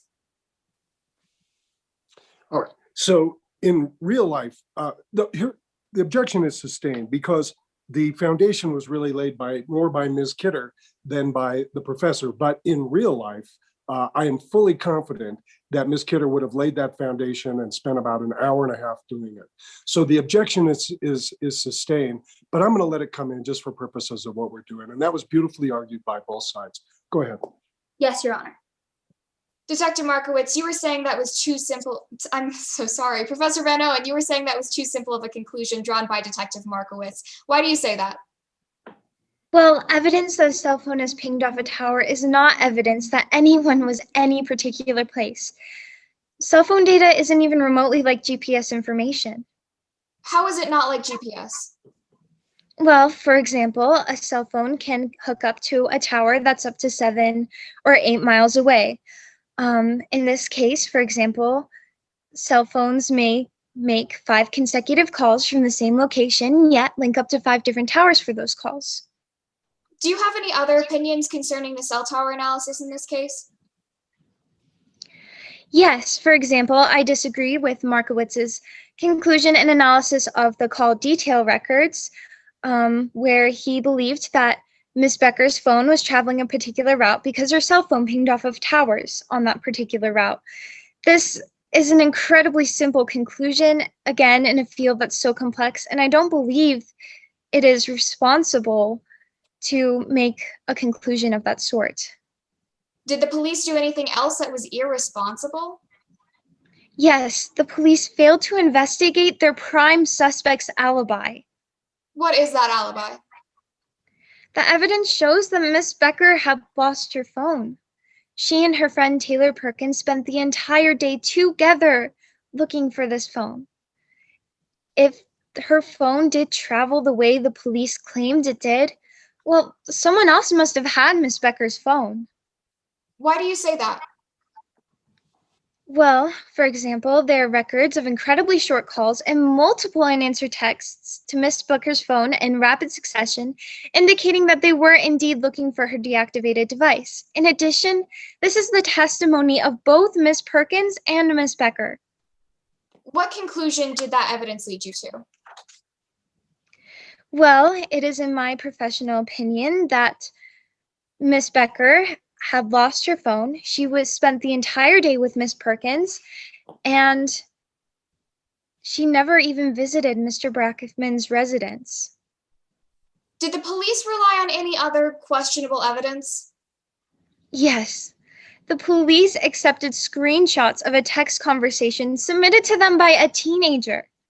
The police didn't even take the time to authenticate the screenshots once they got them, nor did they get access to the phone itself. What would access to the phone have proven?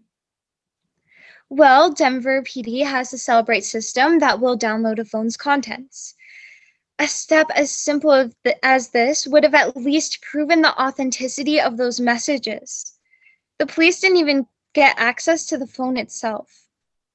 We've established that the police used faulty evidence in accusing Avery Becker. Now let's talk about their other failures in their investigation. Were there any more? Yes, well, I believe that they failed to, fully investigate Taylor Perkins' alibi.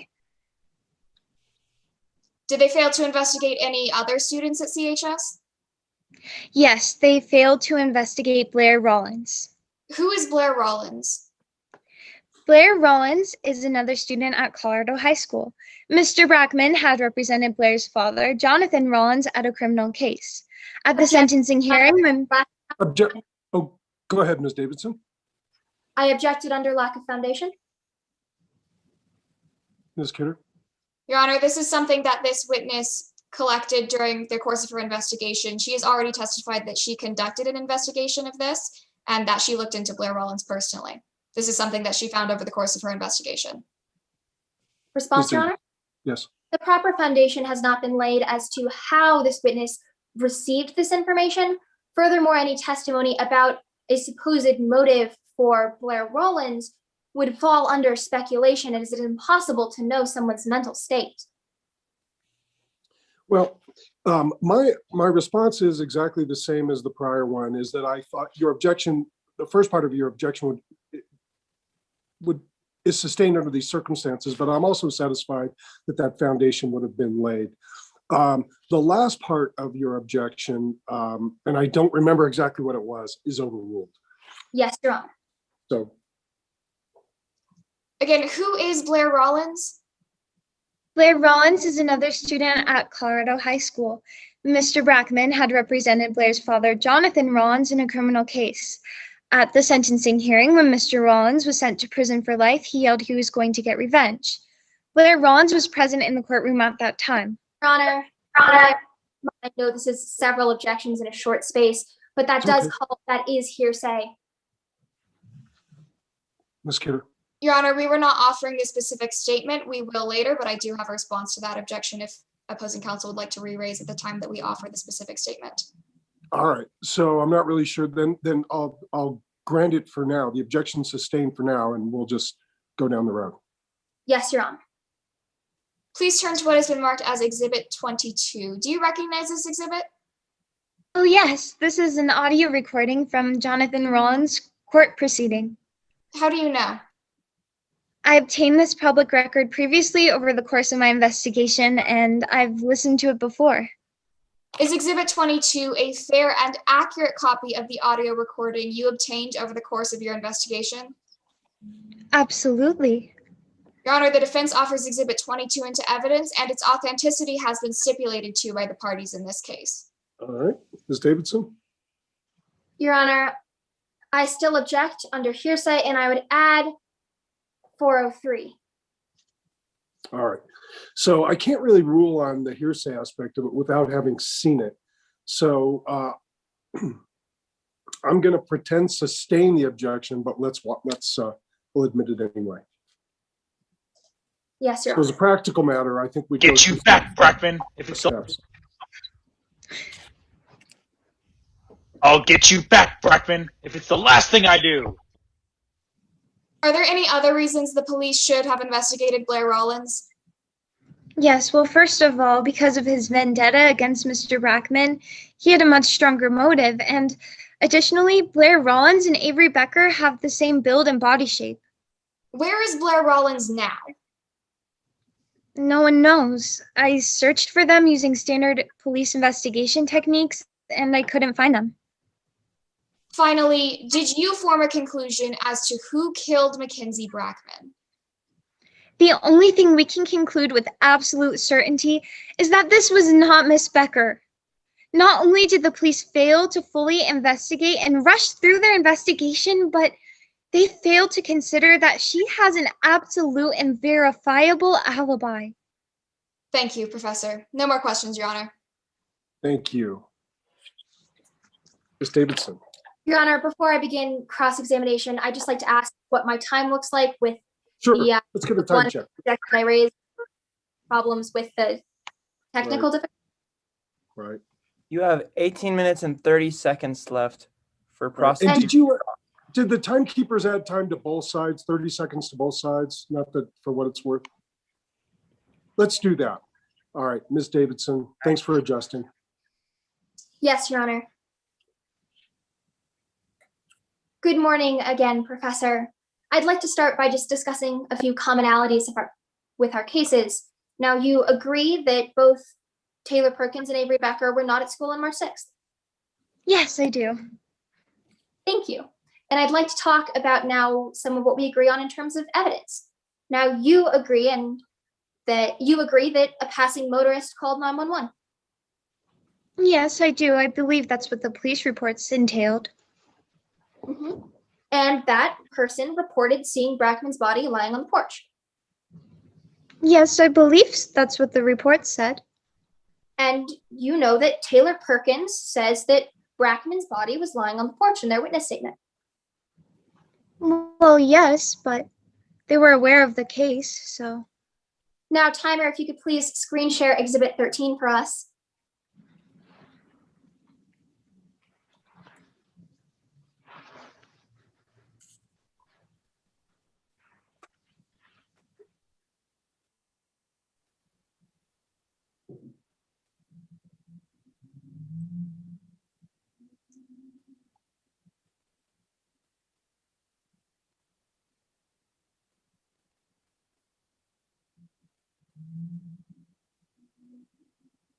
Now, Professor, you would agree that in this video you can see a brick wall in the front? Yes. And you can't see a street to either side? No, I don't believe so. Thank you, Professor. Now, timer, if you could please stop the screen share. I'd like to talk just a little bit more about what we agree with in terms of the crime. You do agree that someone broke into Mackenzie Brackman's house? Yes, it's quite clear. And that person stabbed and murdered Mackenzie Brackman? Yes. So the main thing you disagree with the people on is who stabbed Mackenzie Brackman? I guess that's one way you could put it, yes. I'd like to talk a little bit about why that may be. Now, you view yourself as a check on the power of policing. I believe I said that before. I disagree with a lot of the police's tactics and policies and how they run things, yes. In your witness statement, you call yourself a check on the power of policing? Yeah, I believe I used those words. A kind of social justice warrior. I mean, that's a very emphasized way to put it, but yes, again, you could say that. A social justice warrior that's paid. Well, yes, of course, this is my job. In fact, you make a pretty decent living finding where you say the police have dropped the ball. You know, I charge what my job entails for, and at the end of the day, I'm just doing my job. Witness statement, you say you make a pretty decent living finding where the police have dropped the ball. I guess, yes, I say something like that. And that decent living is to the tune of $8,000 to $10,000 a case. Yes, I believe those are my standard rates. And you're paid that by Avery Becker, the defendant. By Avery Becker, I mean, I'm paid, you know, for my services with that amount with everyone, not just specifically her. Case, you're being paid by Avery Becker? Well, in this case today, I'm being paid by Avery Becker, yes. Thank you. So now let's talk about what you didn't do while you were earning those $8,000. Now, to clarify, you never went to the scene of the crime? Yes, but, you know, even if I wanted to get to the scene of the crime, the police certainly wouldn't have let me. Excuse me? You cut out a little bit? You never went to the scene of the crime, yes or no? No, I did not. Thank you. Now, you said that the police didn't investigate the defendant's alibi. I'd like to talk about what you didn't do with regards to investigating that alibi. You don't present the court with a single witness that can say that they saw Avery Becker at the mall.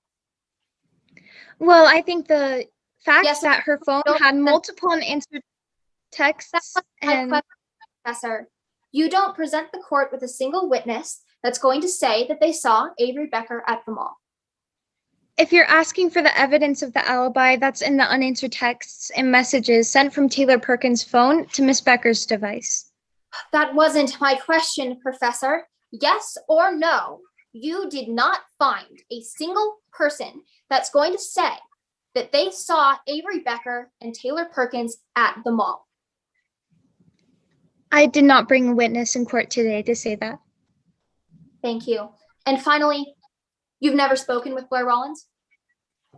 No, I have not. He's unlocated. He fled after all of this happened. You've never even seen Blair Rollins in person? From, you know, yearbook photos, yes, I've seen him, but not in person, no. Thank you, Professor. Your Honor, I have no further questions for this witness. Thank you. Ms. Kidder. Professor Van Owen, you were cut off a couple times. Why were you not allowed to go to the crime scene? Well, first of all, that's not my job. And, you know, the police wouldn't have let me, you know, even if I was able to go. And in addition, I don't even know who's living there anymore. It's all been cleaned up. Thank you. No further questions, Your Honor. Your Honor, this may be slightly irregular, but I would ask for a recross for the purpose of impeachment. No such thing here. Thank you, though. Yes, Your Honor. Next witness, please. No, well, let's let the judges take a few minutes to score. May the witness be excused. Thank you.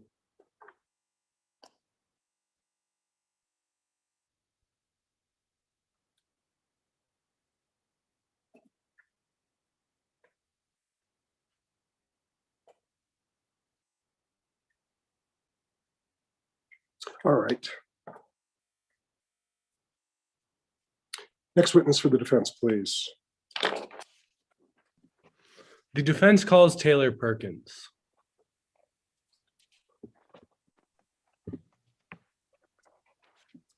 All right, welcome. Please raise your right hand. Do you solemnly swear or affirm under penalty of perjury that the testimony you are about to offer in this matter will be the truth, the whole truth, and nothing but the truth? I do. All right, please introduce yourself to the members of the jury. Good morning. My name is Taylor Perkins. Thank you. Tell Mr. the Stuckey. jury, thank you. Tell the jury a little bit about yourself, Ms. Perkins. Well, I'm a freshman at CU Boulder, and last year I graduated from Colorado High School. Do you know Miss Becker? Yes, I do. How do you know her? Well, Avery and I are best friends. We went to high school together, and before I graduated, we were both on Coach Brackman's mock trial team. Did you see Mr. Brackman and Miss Becker interact? Yes, mostly at mock trial practices. In your perception, what was the relationship like between the two of them? Well, it was probably strained. In what ways was it strained? Avery was the type of person who had natural talent, who didn't have to work hard to be good. She was the best attorney on the team, but also worked the least. I saw that really bothered Coach Brackman. She would come to practice late, was unprepared, and that made Coach Brackman really mad. Do you have any examples of your coach getting mad? Yes. About a month before the regional tournament, Avery came to practice the least prepared she had ever been, but she still did amazing in her closing argument. Coach Brackman got really upset and demoted her to the B team. What happened on the mock trial team after that? Well, about a week before the regional tournament, I resigned from the team because I thought that Coach Brackman had been unfair to Avery and to the entire team. Was there any other reason that you stepped down? Yes, mock trial was not that important to me anyway, and without Avery, it just wasn't fun for me anymore. So did the team go to the regional tournament without you and without Miss Becker? No, after I resigned, Coach Brackman put Avery back on the A team, which I thought might happen.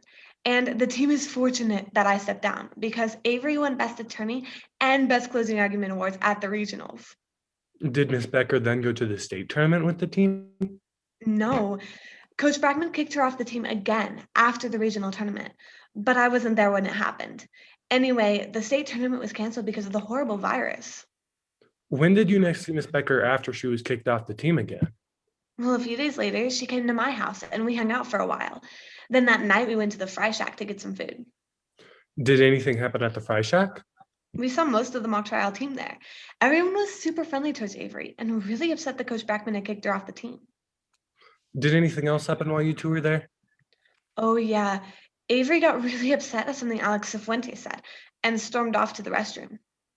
How did you know that she was upset? Well, I could just tell. And she left her cell phone on the table. Why was it unusual that Miss Becker left her cell phone on the table? Well, just like most of my friends, Avery was pretty attached to her cell phone. So it was just a little surprising that she left it there. Did you pick up Miss Becker's phone when you saw it on the table? No, I thought that she would, but she didn't. We left in such a hurry. So when did you realize that Miss Becker left without her phone? Well, the next morning, when she was supposed to pick me up for school, she didn't respond to any of my texts. Did you see her that day? Yes, she came by and picked me up. And what day was that? It was March 6th, 2020, the same day that Coach Brackman died. So what happened once Miss Becker picked you up? Well, that was the moment that we both realized that she was missing her phone.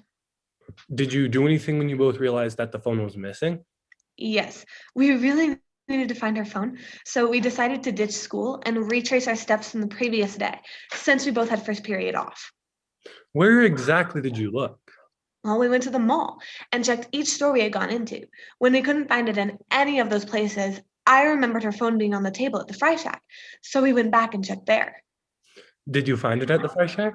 No. Did you do anything else to try to find the phone? While we were still searching, I used my phone to try texting and calling Avery's phone several times.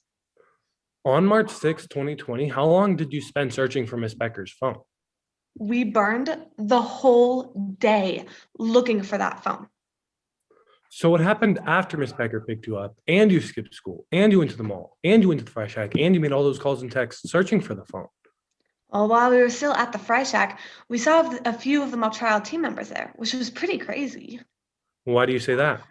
Well, they should have been at practice, but Coach Brackman never showed up, and the team couldn't get a hold of him. Ms. Perkins, from the moment Avery Becker picked you up early in the morning on March 6, 2020 until the time everyone left the fry shack, did Ms. Becker ever leave your presence? No, never.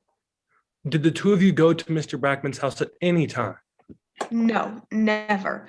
We don't even know where he lives. Did you see Mr. Brackman at any time on March 6, 2020? Absolutely not. Ms. Perkins, do you know someone named Blair Rollins? Yes, Blair was a classmate at school. Do you know of any connection that Blair Rollins had with Mr. Brackman? Well, everyone at the school knew that Blair Rollins was hateful towards Coach Brackman.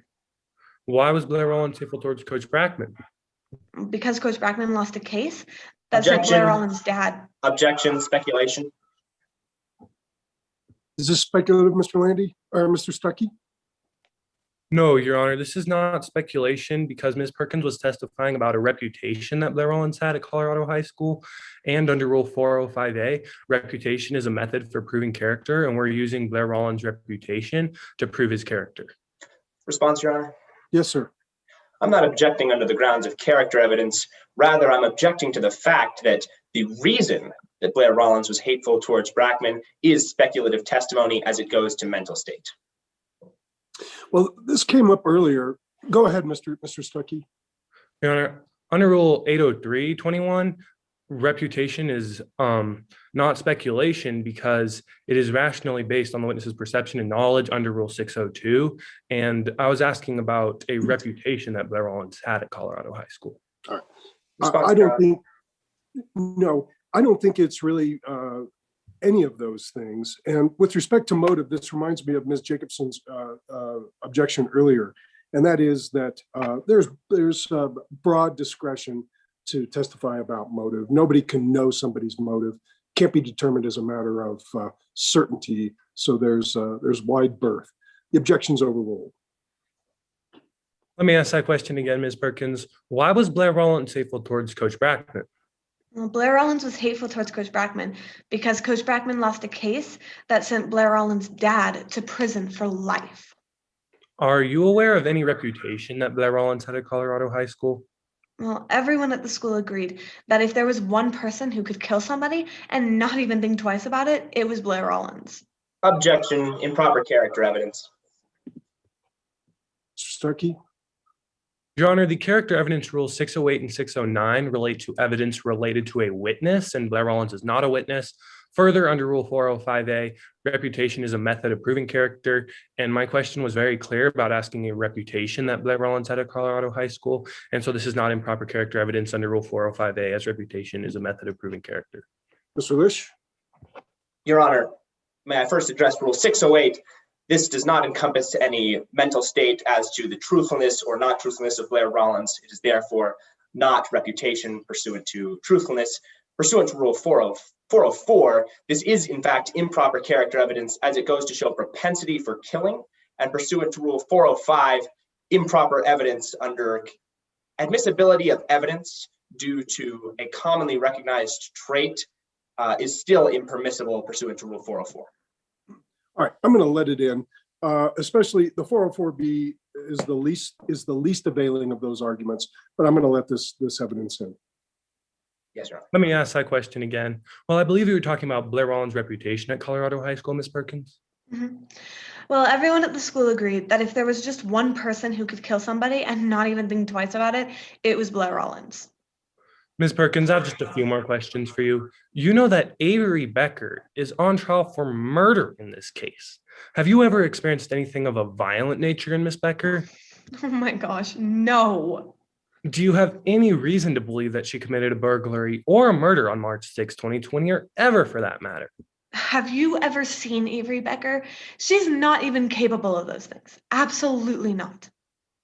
And finally, on March 6, 2020, after Ms. Becker picked you up early in the morning, was she ever out of your presence? Not for 1 second. Thank you. I have no further questions, Your Honor. Thank you. Okay. Mr. Lish? Ms. Perkins, as you previously testified, you saw the interactions between Ms. Becker and Mr. Brackman. Yes, I would see them at mock trial practices. You'd see them fight. They'd argue, yes. Avery Becker would yell at Coach Brackman. I mean, occasionally, but only when she was really angry. Avery Becker occasionally got exceptionally angry. I suppose so, but very occasionally. Angry enough to storm outside and vandalize a car. Objection, Your Honor. Hearsay and lack of foundation beyond the witness's personal knowledge. Overruled. Go ahead, Mr. Lish. Angry enough to storm outside and vandalize a car. I mean, I wasn't there when that happened, but I suppose so. She did it with a dry erase marker at one time. Avery told you about vandalizing Brackman's car. Yes, and that's the only way I heard about that. Avery told you that it was a mistake. Yes, she felt very sorry for that. Avery told you that the mistake was using a dry erase marker. No, she told me that the mistake was that she thought it was a dry erase marker, but she used a permanent marker, and that was her mistake. Now, Avery never told you that she felt sorry for it. No, she did tell me she felt very sorry for it, and she tried to apologize to him. Now, Ms. Perkins, you wrote a statement for this case, correct? Yes, I did.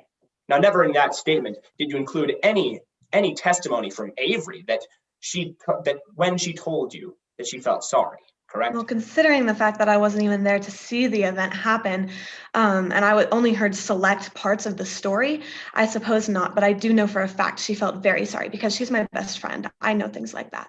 Right, but in fact, you know everything about that story from Avery. I'm sorry, you broke up. Could you say that again? You know everything about that story just from Avery. Well, yeah, I never talked to Coach Brackman about it. I wasn't on the team. Now, let's talk about when Avery was demoted to B team. As you previously said, you stepped down from the team. Yes, I did. You stepped down so that Avery could have her spot back. Well, that was only part of it. I stepped down because mock trial wasn't fun for me anymore. You stepped down because Avery's your best friend. Again, that is a very, very small part of it. So I would think it's fair to say, no, that's not why I stepped down. Now, you were contacted by Avery's attorneys in this case. Specifically who? You were called by Avery's attorneys in this case. I don't recall that. I'm sorry. If you have something to refresh my memory, I would appreciate that. Would our timekeeper please screen share your witness statement?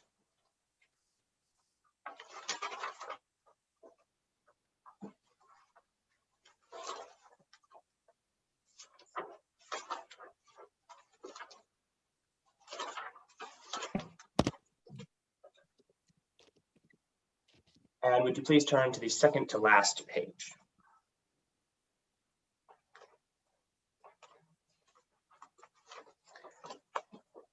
I would ask that the time be paused while we. Well, yeah, we'll either pause it or give you a little bit of extra time here, as much as this is taking. If you would read along line 92 and as well as onto the next page, after Avery's lawyers called me about being a witness, I talked to Avery again.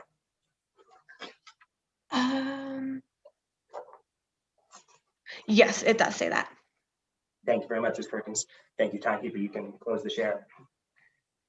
Now, Ms. Perkins, after you were contacted by Avery's attorneys, you called Avery. Well, I mean, because we were best friends, we casually talked. We didn't schedule a time or anything like that to specifically discuss the murder. But I mean, in a roundabout way, I suppose so. You casually talked about Alex Cifuentes? I don't recall talking specifically about Alex Cifuentes, no. Now, again, Ms. Perkins, you wrote a sworn statement for this case. Yes, I did. And in this case, you included everything that you believed was relevant. Yes, I did. Would the timekeeper please share the exact same page on line 94? Or line 99, rather. Now, Ms. Perkins, may I just clarify for the jury, it's your statement in court today that you did not talk to Avery about Alex Cifuentes? No, my statement in court today is that I don't remember specifically talking about Alex Cifuentes. I never said that I didn't. Of course. Please read along. Please read along silently as I read aloud. Line 99. And then Alex Cifuentes apparently made some fake text messages from Avery, which was really random. Yes, sir. Yes, that is what happened, but I don't recall speaking to Avery about that fact. Thank you very much. Thank you. You can close the share. Now, Ms. Perkins, from that same phone call, you heard that Blair Rollins could be involved in the case. Objection, Your Honor, hearsay. Response, Your Honor. Yes, Mr. Lish. Pursuant to Rule 801 D2A, this is a statement made by a party opponent, Mr. Avery Becker, or Miss Avery Becker, pardon me, and is therefore admissible. Mr. Lish, or Mr. Stuckey, excuse me. Your Honor, I believe that counsel was discussing a phone call from an investigator, but I guess I'm a little unclear on that if he was referring to a phone call from Miss Becker, even though the witness did not testify about a phone call from Miss Becker, then I suppose that is a party opponent. I'm a little unclear at this point. All right. Well, what I do know it is that, in my opinion, it is not hearsay, or so the objection is going to be overruled. Now, Ms. Perkins, in that same phone call with Avery Becker, Avery told you that Blair Rollins could have been involved. No, sir, I don't believe so. I'm not recalling a specific phone call that you're talking about. And additionally, my conclusions about Blair Rollins are my own, not Avery's. Of course. Now, will our timekeeper please share your witness statement once more? And again, 993. May I refresh your memory? Yes, please.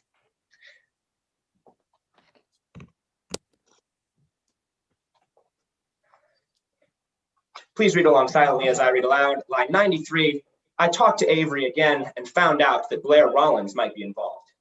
And I continue, I never in a million years would have guessed Blair Rollins did it. Did I read that correctly?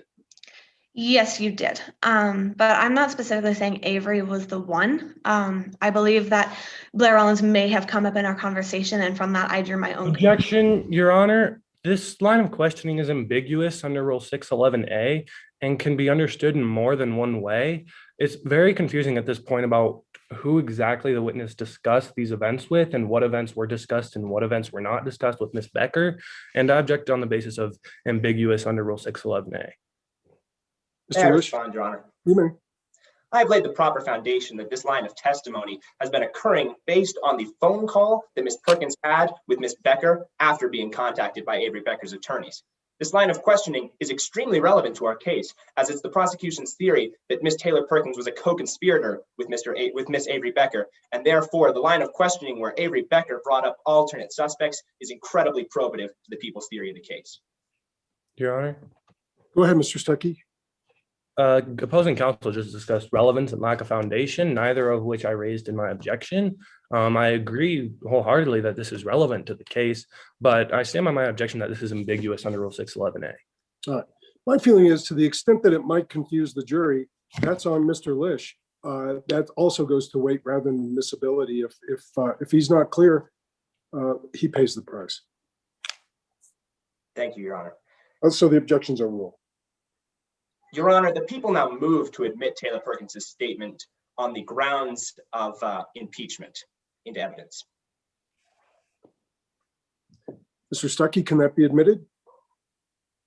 Your Honor, I believe the witness's statement is already admitted into evidence, but I don't believe it's necessary for the basis of impeachment. So I guess I don't have an objection to that, no. All right. Well, if there's no objection, I guess it would come in, but I'll tell you, I don't think it should come in, and I don't think that it's entitled to come in, but it'll be admitted. Go ahead. Thank you, Your Honor. Ms. Perkins, you said earlier on direct examination that everyone in the school thought that Blair Rollins would have been the most probable killer. Yeah, that was the average opinion. But in your witness statement, you admit that never in a million years would you have believed that Blair would have done it until Avery told you. Again, Avery wasn't the one who told me that who drew those conclusions. And additionally, I don't recall a phone call with her. I don't believe that I said that in my witness statement. And so never in a million years is just a common phrase used among teenagers. But I do go on to say it makes perfect sense. Right. It made perfect sense after Avery told you. No, it made perfect sense after I drew my conclusion. Okay, Ms. Perkins. Thank you, timekeeper. You may close the statement. Ms. Perkins, let's talk about the night of March 5th. You were with Avery that night. Yes, I was. We were at the Fry Shack. As you previously testified, Avery got upset. Yes, specifically at Alex Fuentes. Avery stormed off the bathroom. Correct. Avery was so upset that she left her phone on the table. Yes. And you found that irregular. Sorry, irregular as in like meaning like not normal? Yes. Yes, it was not normal. Now let's talk about the morning of March 6th. Avery picked you up that morning from your house. Yes, she did. In your own words, you ditched school. Yes, to find her phone. That was You went to missing. the mall, Yes. but you don't say when you got to the mall. No, not specifically what time, but it was during school hours after she Now, picked me up. on direct, you testified that you visited plenty of stores looking for the phone. Yes, several stores and the Fry Shack. But in your witness statement, you don't specify those stores. No, I didn't find that to be relevant. to Objection, this Your Honor. case. Relevant. The exact names of the stores are not relevant to this case. Well, Response? they satisfy, no need, they satisfy 501, and I'm going to overrule the objection. It's probative. Thank you, Your Honor. Now, Ms. Perkins, you said on direct, you left the mall at some point to go to the Fry Shack. Yes, we did. Now, again, in your witness statement, you don't specify when you left the mall. No, I wasn't paying a specific time, or excuse me, specific attention to all the times that this happened. I didn't think that I would have to. Now, let's talk about what happened when you left the mall. Mhm. You go to the Fry Shack, Yes. and you find the team there. Sorry, we found a what there? You found the team at the Fry Shack. Yes, we've saw a few of the mock trial team members there. Now, you thought that was very unusual because Yeah, they should have. been with Coach Brackman. I'm sorry, I cut you off. I didn't mean to. Could you say that last part? You found that very unusual because they were supposed to be with Coach Brackman. Yes, they should have been at practice, but Coach Brackman never showed up. Brackman wasn't there. No, he wasn't. In your own words, you thought it was very strange to think that at that very same time, Brackman was lying on his porch, dead or dying. Yeah, I did say that in my witness statement. Now, Ms. Perkins, you've never been to Brackman's house. No, and I don't know where he lives. You don't know where he lives, yet you claim on direct you weren't even close to his house. No, we were nowhere close to his house. But again, you don't know where he lives. No, I already said that. And it was just by chance that you happened to perfectly describe the position of his dead or dying body on his porch. I only said that because of what I've heard about his murder, sir. Thank you very much. Thank you, Your Honor. I have no further questions for this witness. Thank you.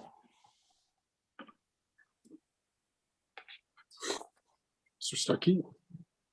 Your Honor, may I inquire as to a brief time check? Absolutely, sir. My timer reads that you have 8 minutes and 2 seconds remaining. I agree. Your Honor, with that, I have no redirect examination. All right, thank you. And thank you, Mr. Trimba. All right, may this witness be excused.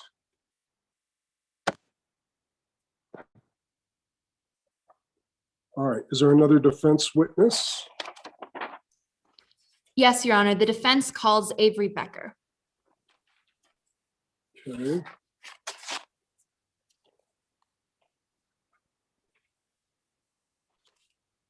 Hi, Ms. Becker, please raise your right hand. Solemnly swear or affirm under penalty of perjury that the testimony you're about to offer in this matter will be the truth, the whole truth, and nothing but the truth. I do. Okay, good. I'm going to hear your voice. Please introduce yourself to the members of the jury. My name is Avery Becker. May I proceed, Your Honor? You may. Thank you. All right. Ms. Becker, we have heard that you are on trial today concerning the death of Mackenzie Brackman. Did you know Mr. Brackman? Yes, I did know him. How did you know him? He was my high school mock trial coach. And where did you go to school? I attended Colorado High School. Do you still go to school there?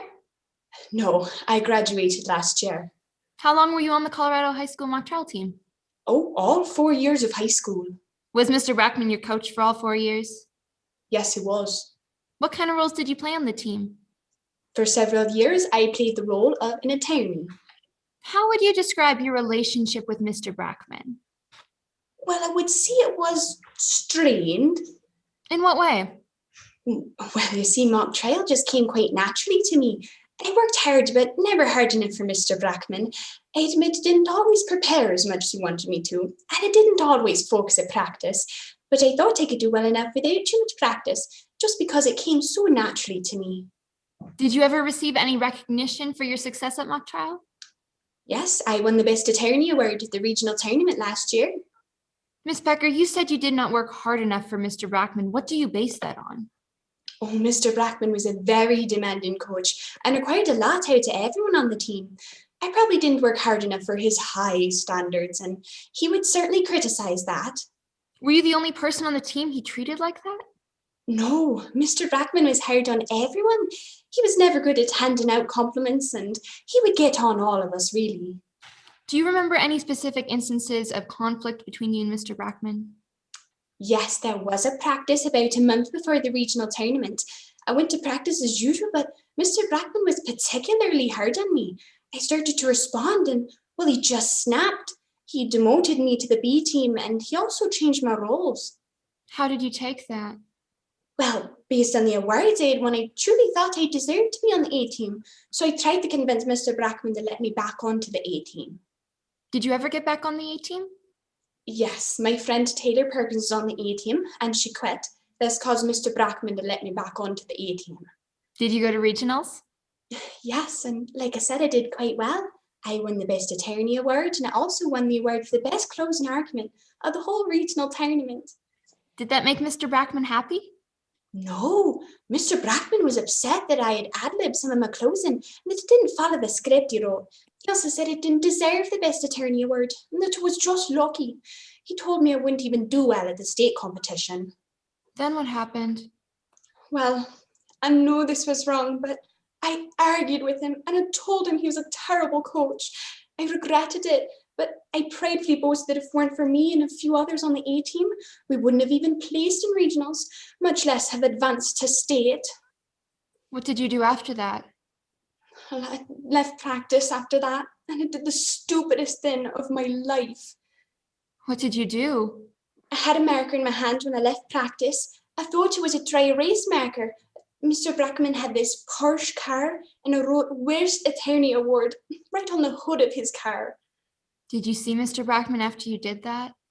Yes, he walked up behind me after I finished and he saw what I had done. How did he respond? Oh, he said lots of things, but the one that was the hardest was that I was off the team. What did you do after that? I just went home after that and I talked about the incident with my mom and she suggested I go and apologise in the morning and I knew that was the right thing to do. I was still so upset and I was crying and I told my mom I would get back at Mr. Brackman as I was crying so. Did you go and apologize? Well, he tried. I went to his office the next day and asked his secretary if I could see him. Were you able to see Mr. Brackman? Unfortunately, no. He didn't want to talk to me and I really wanted to apologise in person, but I realised I wasn't going to be able to do that. Did you express any other symptoms of regret? Yes, I texted him saying how sorry I was. I told him I would work to fix the paint on his car as well. I still thought it was a dry erase marker, so I told him it should just wipe right off. Did he ever respond?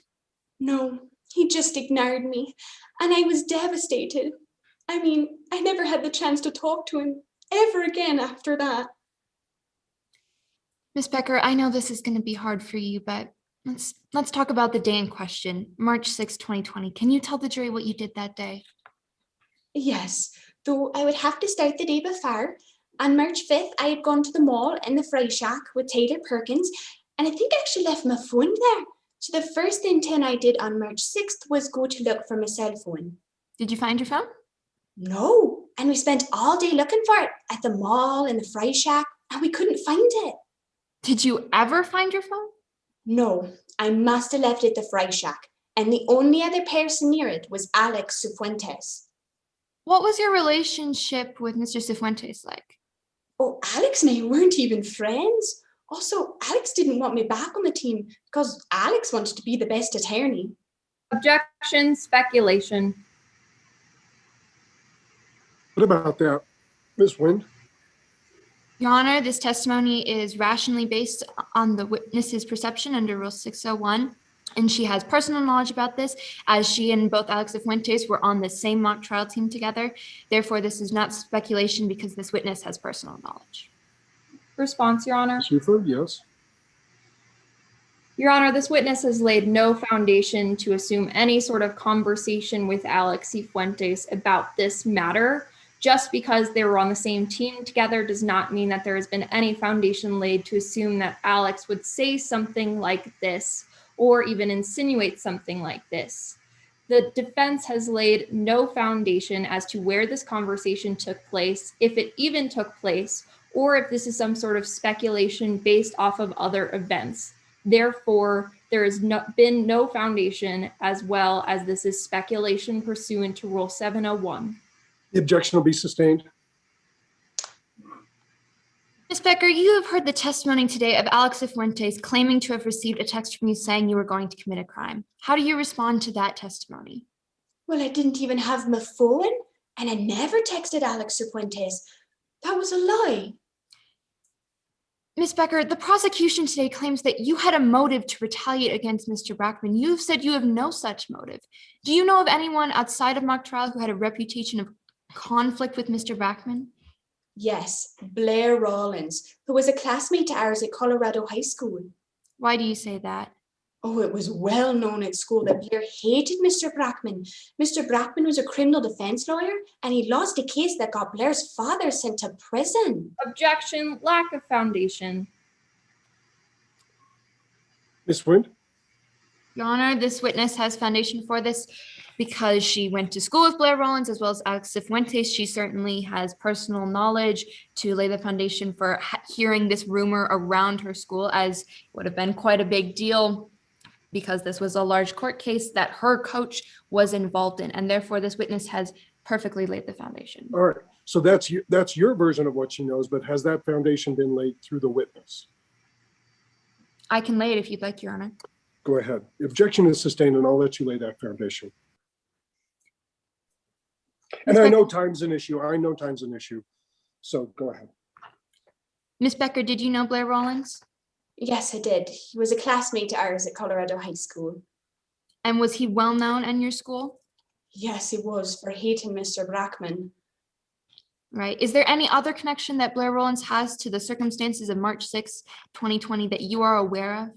Yes, Blair was good friends with Alex Cifuentes. Finally, Ms. Becker, I have to ask you this because of what the prosecution has charged. Did you break into Mr. Brackman's house on March 6, 2020? No, ma'am. I didn't even know where he left. Did you go to Mr. Brackman's house on March 6, 2020? Absolutely not. Again, I didn't know where he lived, and I was with Taylor all day. Did you ever text anyone that you would get back at Mr. Brackman? No, ma'am. I had lost my phone on March 5th, the day before. I couldn't have texted anyone on March 6th. Miss Becker, did you kill Mr. Brackman? No, I would never do anything like that to anyone. I mean, we might not have gotten along, but I would never even think of harming anyone, no matter what the reason. Thank you. I have no further questions, Your Honor. All right. Thank you, Ms. Wynn. Ms. Yufa, Yes, Your Honor. whenever you're ready. Ms. Becker, let's talk about the day that Mr. Brackman was murdered. You skipped school on March 6th. Yes, I couldn't find my phone, so Taylor and I went to retrace our steps all day to find my phone, yes. That's right. You claim that you were at the mall. I was at the mall with Taylor, yes.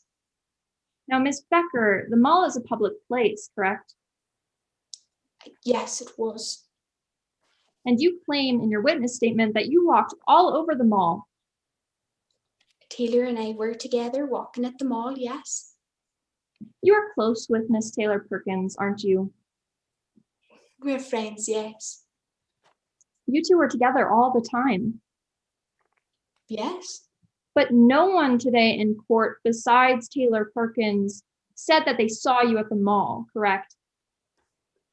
Well, I suppose a lot of people must have saw us, but Taylor is the one that I was with all day. You say that a lot of people must have seen you. Well, like I said, it was a public place. I'm sure people saw us, yes. And you are aware that you are on trial for murder right now, Ms. Becker. Yes, I am aware. And the only person that you are bringing today to confirm your alibi is your best friend. correct? Objection, Your Honor, improper character evidence. Jufa? Your Honor, this does not concern Miss Becker or Miss Taylor Perkins's propensity for anything. I was just saying that Miss Becker's best friend is the only one in court today to confirm where Miss Becker was. Ms. Woon? Your Honor, this is improper evidence as well as improper character evidence because this witness cannot testify about the decisions that her attorneys made to either have someone testify or not testify. And as such, the evidence and means of proving this are limited and it is improper character evidence. Well, one thing I'm pretty sure about is it's not improper, it's not character evidence. So I'm going to overrule the objection. Yes, Your Honor. Now, Miss Becker, there is not one person today who waved at you in the mall. Sorry, I'm not quite sure what you mean. There's not one person in court today who claimed to have waved at you at the mall. Don't know why they would be. I was with Taylor all day, regardless of her being my friend. She was the one I was with all day. Miss Becker, I would appreciate if you could keep your responses to a yes or no response, please. Now, you have a parent here confirming that you were at the mall, correct? I'm sorry, I think you cut. You do not have a parent to confirm that you were at the mall, correct? Are you talking about my parents? I'm sorry, I can't quite hear you. Yes, you do not have a parent today in court to confirm that you were at the mall, correct? Well, my parents weren't with me, but Taylor was with me all day. But you don't have a parent here to say when you got home from the mall, correct? Suppose not. Now let's talk about all of the details on March 6th that you neglected to provide. You don't specify in your statement specific stores that you visited, correct? Well, I didn't think it was really necessary. We went to the mall and we went in the same stores we'd gone in the day before. Thank you, Ms. Becker. I'm going to continue with my line of questioning. You do not provide any receipts from your time at the mall, do you? Well, we didn't purchase anything on the second day because we were looking for my phone. You were at the mall all day, correct? Do you mean March 5th or March 6th? On March 6th. Yes, we were. And you did not purchase anything on March 6th, even though you were there all day, correct? Like I said, we were looking for my phone that I had lost the day before. You don't say in your statement when you left the mall, do you? Well, we certainly did leave the mall eventually, yes. But you don't say when you left the mall, correct? I don't think I mentioned that specifically, but it was with Taylor all day. Ms. Becker, please keep your responses to a yes or no. You have already established that you were with Taylor Perkins all day. So you've already talked a little bit about your relationship with Mr. Brackman, but I want to go more in depth with that. You were on a team with Mr. Brackman for 4 years, correct? Yes, I was. And your relationship was, as you say, strained, correct? Yes, we would disagree. He always criticized you. He could be critical of all of us. He definitely had high standards for the team. But you didn't like when he criticized you, did you? He could be a bit harsh sometimes and a bit critical, yes. So after Mr. Brackman demoted you to B team and brought you back up, you were still angry at him, right? Wouldn't say I was still angry. Maybe my feelings were hurt a little bit. So after regionals, Mr. Brackman told you that you just rely on your good looks, correct? I do think he did say that, yes. He said that in front of everyone. He might have said that in front of everyone. I can't quite recall, but he might have. You say in your statement that you were angry about that, correct? I don't quite recall. Use of a witness statement. I object, Your Honor. This counsel just asked my witness about something her witness statement said without showing her witness statement or authenticating it in any way, and therefore that question is an improper use of a witness statement. I think the objection's a little bit premature. I think that this is a fair question for now, and then she's going to move her way into that, and then you can raise an objection at that point. So it's premature and overruled for that reason. It's well taken, though. You were angry after Mr. Brackman said that, correct? I don't think I remember seeing that. Again, my feelings might have been hurt. We didn't always agree. I might not have agreed with what he said. After that, Miss Becker, after that, you went to Mr. Brackman's car, correct? Yes, I regret that I did that, but I did do that. You vandalized his car. I didn't intend to. I thought it was a dry race marker, but after that, you were even madder at Mr. Brackman. I was upset in that moment when I did it, but I immediately regretted it. Ms. Becker, please keep your responses to a yes or no. You went home after that, correct? Yes, I did go home after that. And you told your mom that Brackman got on you again. I was so upset that night. I was crying. You told your mom, Ms. Becker, you told your mom that you would get back at Mr. Brackman if it were the last thing you did. Yes or no? As I was crying, yes, I did say that. I was so upset. Time. Thank you, Your Honor. I have no further questions. Thank you, and thank you, timer. Ms. Wind? Yes, before I begin, Your Honor, may I ask for a quick time check? Good idea. You have 29 seconds remaining. Thank you. May I proceed, Your Honor? Yes, you may. Ms. Becker, is it your job to determine who testifies in court today? No, ma'am. I'm just here to tell the truth. You don't have any control over that, I don't think. And do you regret what you did to Mr. Brackman's car? Absolutely. Stupidest thing I've ever done in my life. Thank you. I have no further questions, Your Honor. Thank you. May this witness be excused. Thank you for your testimony. Any other witnesses for the defense? No, Your Honor, the defense rests. All right, Ms. Wynn, thank you. Time for closings. Typically, we would take a break, but that is strictly prohibited here. All right, so who's going to close on behalf of the people? Your Honor, I will be doing the closing argument on behalf of the All right, Ms. Yufa. We'll give our judges just a moment to finish with the last round. Yes, Your Honor.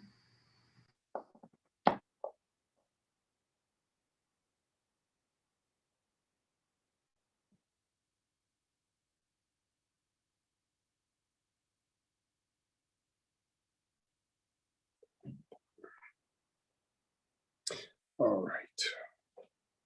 All right. Ms. Yufa. Yes, Your Honor.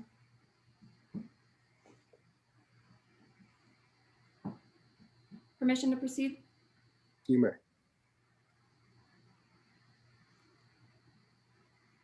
It might be difficult to understand that a teenager would do something like this, but the overwhelming evidence compels you to convict Avery Becker with the murder of Mackenzie Brackman on March 6th. Members of the jury, I'd like for you to turn to jury instruction number 7, the definition of murder in the first degree. Now, the defense and the prosecution agree on the place and time of the murder, the fact that it took place in Mr. Brackman's house, and the person who broke into Mr. Brackman's house had the intent to at minimum destroy, and that Mr. Brackman was killed as a result. The only thing that the defense and the prosecution disagree on is identity. Who did this? Who had the means, the motive, and the opportunity to kill Mackenzie Brackman? The prosecution showed you that the defendant did. Means. The murder weapon was inside of Mr. Brackman's house, so the person who broke in automatically had the means. Motive. Today you heard testimony from Alex Cifuentes, Taylor Perkins, as well as Avery Becker herself, exactly why Avery would have done this. You saw as Avery Becker's resentment, as Mr. Brackman kept criticizing her in practice, evolved into anger as Mr. Brackman told her that her work would be malpractice, and she ran out to his car and vandalized it. And to fury, as Avery runs home to tell her mom, I will get back at Mr. Brackman if it's the last thing I do. and then proceeds to send a fundamentally identical text to Alex Cifuentes, saying that they're going to go into his house and trash it. That'll show him. That'll show him for taking away something that meant everything to Avery. This is the moment that Avery decided that she would no longer let Brackman do this to her because Avery was going to teach Mr. Brackman a lesson. It turned out to be a deadly one. Opportunity. The prosecution and defense both showed you today that Avery Becker was missing from school on March 6th. And you saw the CDR data tracking Avery Becker from her house to Mr. Brackman's house on the day of the crime. Now, the defense offered an alibi statement in this case, but the alibi witness didn't remember most of the things in her witness statement. The witness is not trustworthy. Taylor Perkins does not remember what actually happened, but Taylor Perkins said that she was with Avery Becker the whole day. Now, the people don't argue with that, but the people believe that Taylor Perkins was with Avery Becker at the scene of the crime. Now, finally, you heard some scattershot hypotheticals from Professor Van Owens, but they don't refute the bottom line, which is the culmination of evidence all points to one person. And scattershot hypotheticals don't establish reasonable doubt. Avery Becker was in Mr. Brackman's house on March 6th. Why? Because resentment, anger, fury. Because when Brackman doesn't let Avery do what she wants, Avery goes to get revenge. On March 6th, Avery got revenge, but this time it went too far. We showed you the identity, and now you have to convict Avery Becker of murder in the first degree and second-degree burglary. Thank you. Thank you. Thank you, Ms. Yufa. And for the defense.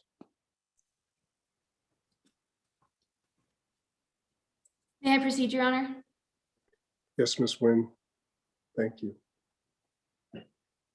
Don't judge a book by its cover. That's what we have asked of you today, members of the jury. And when you examine all the evidence of this case, you must conclude the prosecution's cover has absolutely nothing to do with the contents. A criminal prosecution is supposed to be based on fact, but today the people are trying to sell you pure fiction. Don't buy it. They have failed in every respect to prove the guilt of our client. And why? Because Avery Becker didn't kill anyone. Good afternoon, members of the jury. My name is Clara Ann Wind, and for the next couple of minutes, I will be reviewing the evidence to show you how the people have failed miserably to prove beyond a reasonable doubt that Avery Becker committed the crimes of second-degree burglary and first-degree murder. First, the elements of second-degree burglary.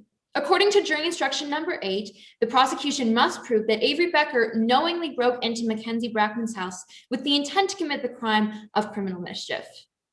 They did not prove this. The evidence showed that Avery Becker had never even been to Mackenzie Brackman's house. And that certainly was not our client you saw in the videos today. There was absolutely no concrete evidence to connect our client to the scene of the crime. All you heard was that many days earlier, in an act of foolishness, Ms. Becker did draw on Mr. Brackman's car. But that is a far cry from breaking into someone's home. Next, the elements of first-degree murder require the government to prove that Avery Becker committed second-degree burglary and then killed Mr. Brackman in the course of that crime. They didn't prove this either. Not only had Avery Becker never been to Mackenzie Brackman's house ever, and was certainly not there on March 6, 2020, the evidence showed she was with Taylor Perkins the entire day. Avery Becker killed no one. She couldn't possibly have. All Avery Becker is guilty of is an immature response to an argument she had with Mr. Brackman. Ms. Becker acted out immediately after the argument, took what she thought was a dry erase marker, and drew on Mr. Brackman's car.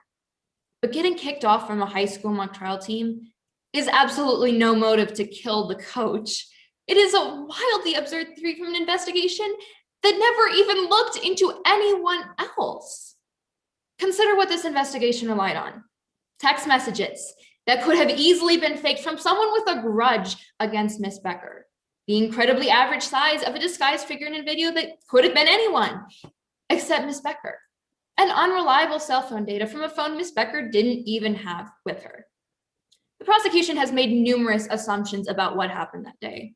They assumed the intruder didn't know Mr. Brackman would be there. They assumed the intruder used a knife from inside the house. They assumed there was a struggle. They assumed it was our client because they assumed her phone was somewhere within miles of the Brackman home. But under the law, a prosecution for murder has to be based on evidence beyond a reasonable doubt, not assumptions. Assumptions do not carry the burden of proof. The prosecution merely took a student who had problems with their coach and asked you to look at the cover, but not the contents. The contents have no substance. They are an absolute fairy tale. Not to mention, all three of the prosecution's witnesses broke the oath they took in court today and added material facts that are not in their statements. Consider the testimony of Ms. Van Allen. She testified that a student named Blair Rollins had real motive to hurt Mr. Brackman, but did the police investigate Rollins? No. Ms. Van Owen established that the police conducted a superficial investigation and never sought to find the real killer. Members of the jury, let's call this case what it is. Simply a book with a deceiving cover that promises you answers but leaves you with only questions. The prosecution's case has left you scratching your head and wondering who could have committed this crime because it wasn't Avery Becker. Look at jury instructions number 1 and 2. According to those instructions, the defense has to prove nothing.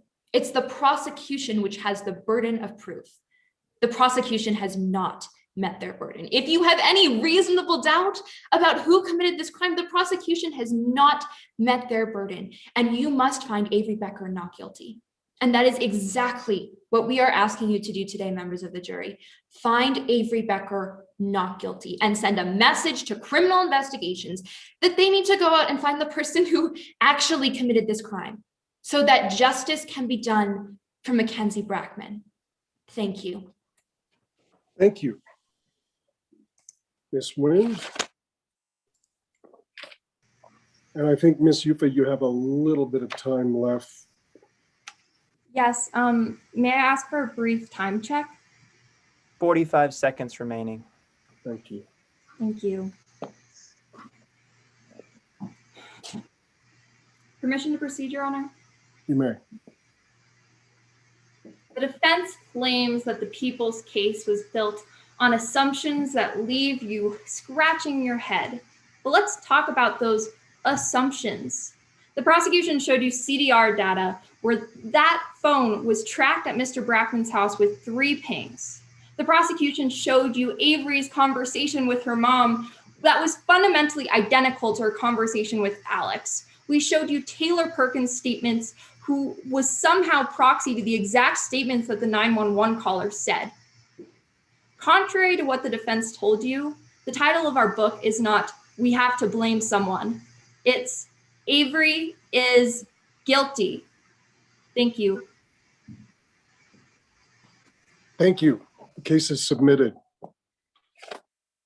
Members of the jury will have it. All right. Well done. Catch your breath. What we're going to do is we're going to give the scoring judges, we have a particularly esteemed panel of judges, so I want to get their input. I have some questions for them as well. And then we will, so we'll let them finish up and then we'll talk. So everybody take just a minute.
All right.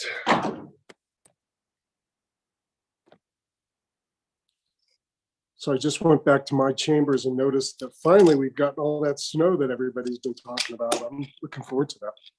All right. All right.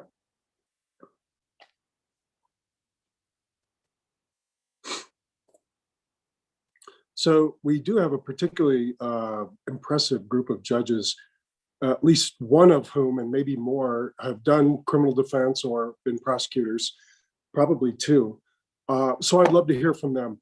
So let's start just randomly with Ms. Hardman. Great, thank you. And so introduce yourself and tell us about your career. Certainly. So my name is Elizabeth. I am currently an attorney at a criminal defense and family law firm in Denver. And previously to that, I was a public defender at the state office. I went to school at DU for law school. I performed in mock trials at DU and also helped coach a high school team for a mock trial tournament while in law school. So that's kind of rundown of my background. I think mock trial is amazing. I never had the opportunity to participate in high school, so this is a really great opportunity for all of you. And let me just say, I am extraordinarily impressed with each and every one of you. Frankly, you've done a better job than a lot of attorneys that I see in the courtroom on a daily basis. So really, you should be very proud. I'll give a couple of, I guess, good points and a couple of pieces of constructive criticism. Firstly, I do want to commend you all with your objections. I think the rules of evidence are particularly difficult to master, yet they're one of the most important tools when going through trial, because that's how you keep out really damaging facts for your case or how you get them in. And it's, I think the first step with evidence is identifying when you can make an objection. The second is really being able to actually articulate why it should be admissible or inadmissible, which I think all of you did an excellent job articulating. That's important to be able to put it in context. And I'd say the one part where your skills get more refined is kind of the third step of knowing, okay, when should you actually make the objection, even though you can, versus just keeping it on the back burner. And I think that's really just thinking about putting the specific fact at issue in context for the theory of your case and determining, is it worth going into that or not? Let's see. I think constructive criticism, actually one thing I'll bring up with that is, and take this all with a grain of salt, because I will say I noticed you're extremely limited on time. If this were a real murder trial, this would take, probably 2 weeks. So realize that. But one thing is to let your witnesses finish. Don't be scared of what they're going to say. Witnesses aren't always going to give you the answer that you want. Just make sure you're listening and you know how to nail them into an answer when they aren't giving you what you want. And as witnesses, you don't have to just, try to scramble out the words as much as possible to qualify every answer that you give. Again, it's something where you want to think, is this even important for me to try to qualify right now, or should I just give them the answer and then focus on those points that are really important? And then remember that your attorney, who should also be paying attention to the questions, will get back up and can actually have you expand on that. So just don't be afraid in that scenario.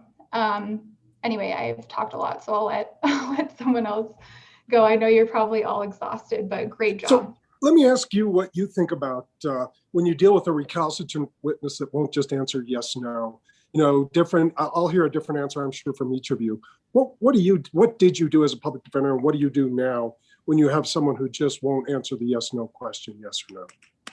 I do in kind of a stepping stone process. So first, I I try not to cut the witness off and try to let them fully answer at least the first couple of times, because that way I think it just comes across nicer, because you have to remember your audience too. And so if you have a jury who's watching this and they see that you're being respectful of the witness and you're letting them answer, but then the jury starts to pick up on the fact, well, this witness is not really cooperating, then it becomes a little bit easier for you to say, well, witness, that was not my question, right? Like, please answer, is it yes or no? And so then you start kind of honing in on them and trying to direct them explicitly. As a last resort, you can ask the judge to direct the witness to answer yes or no. Again, I don't like doing that because I want to look like I'm in control of the witness, but sometimes it is appropriate when you have a witness who is just going off the wire. Thank you. Is that all you have? I mean, anything else you have to have? You want to add, please? I mean, I could probably give a lot of comments. I did take a lot of notes. I don't want to go on too long, but what I will do is I'll put my email in the comment box. So if any of you have particularized questions, I'm happy to talk on the phone with you. Excellent. Thank you, Ms. Hardman. No problem. Ms. Moore. Hi, good morning. I'm Ruth Moore. I am an attorney. My practice is mostly civil litigation. And in the past several years, its focus has been on appellate practice and on critical legal issues where I work with trial attorneys in getting their key legal issues teed up just in case there's going to be an appeal, or to get them resolved correctly at the trial court level.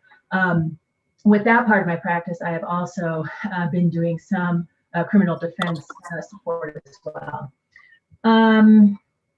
Oh, and I also serve as an arbitrator for the Financial Industry Regulatory Authority.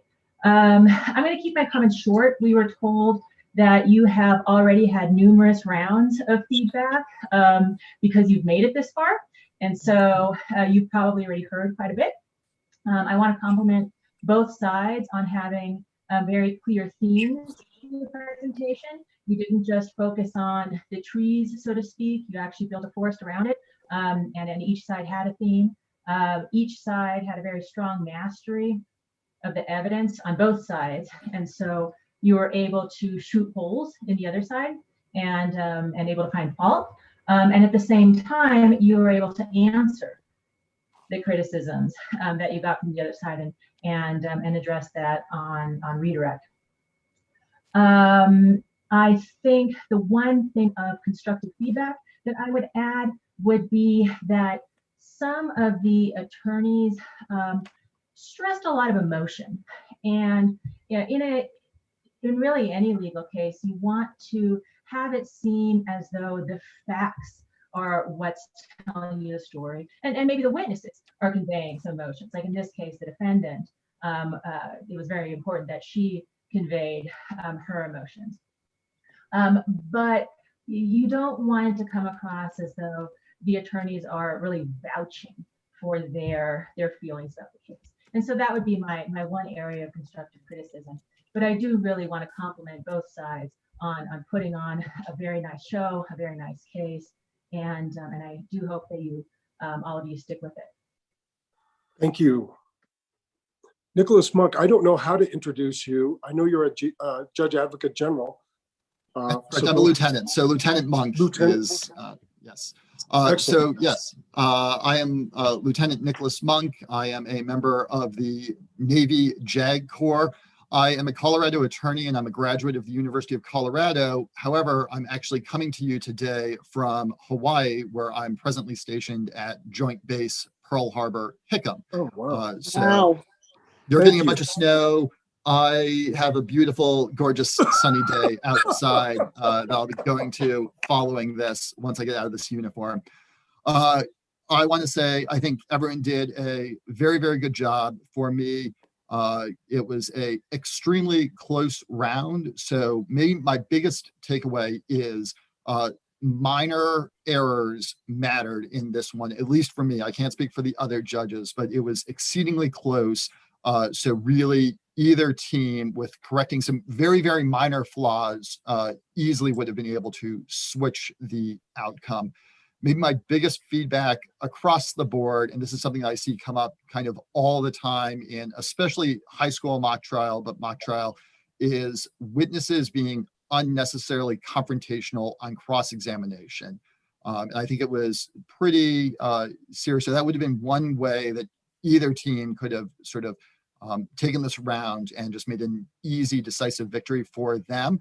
I find law enforcement witnesses, prosecution witnesses, really shouldn't come off as being biased. Your stronger witness is just, here are the facts. So yeah, in cross-examination, you can try to get a little bit of explanation in, but often it is in fact more persuasive to just give a yes or no answer. The facts are the facts. Explaining them really is more appropriately reserved for a redirect.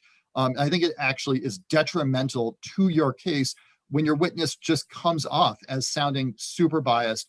Some sportsmanship in mock trial also comes into play when I'm scoring these things, but overall, just your witness in fact sounds worse when they're being aggressive in cross-examination and really obviously trying to over-explain and not answer the questions. I think that's also true for defense expert witnesses, that expert witnesses really should be just the facts. Here's my expert opinion. Yeah, it was imperfect. Yeah, there are flaws, but I stand by my opinion. The only witness that I really believe that should be, really emotional, really persuasive, have like a real kind of interest in the outcome is going to be the defendant themselves. Rarely would they testify in real world, but here in mock trial, that is probably the only witness that I'm okay with, like really sort of attempting to own cross-examination. Otherwise, I think the vast majority of the witnesses could have been better at their cross-examination. And that's true in nearly all mock trials that I see, but that's one thing that I think you can take in future tournaments, sort of as you mentally approach mock trial in future years. Anything else you want to add?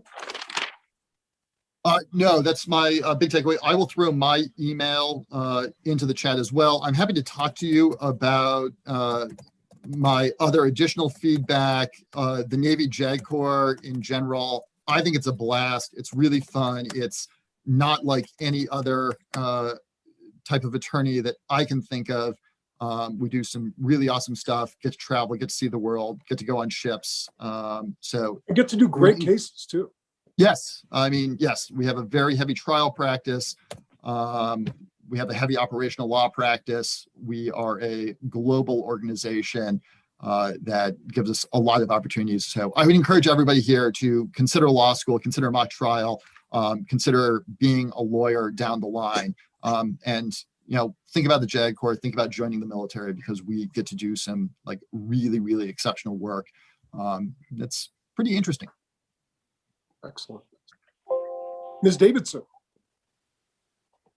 I just wanted to say briefly, thank you for your service, sir. Excellent. All right. So do we have just 2 more minutes? Yes. I'm a fast talker, man. So first of all, I've never felt more pressure than to have these people as the scoring judges. And honestly, my rulings are random because of the nature of what we're doing. Your objections were awesome. Don't take anything about your objections from my rulings. But one thing about objections is, when you get shot down a few times, you start wondering whether or not it's important to make. And I really, Ms. Hardman, her point was well taken, which is anybody can make an objection and most people can win an objection, but sometimes the question is it worth the effort? And that's where the discretion comes in. But mostly you guys exercise excellent discretion.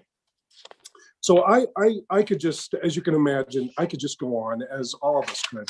But one thing that's near and dear to me, I did many years of purely just appellate work. I've also been a federal public defender where I just did appeals, but I've been a criminal defense lawyer and I did civil litigation for about 25 years. And so there's a little bit of each of these things that these judges have told you. And, you know, this is an incredible, these three judges, an incredible group of judges. But I do want to add a couple things. And as a former criminal defense lawyer, you know, a defense lawyer has one thing, only one friend. You know, I once represented Terry Nichols, the Oklahoma City bombing, and you know, he is a guy that nobody wanted to give any love to.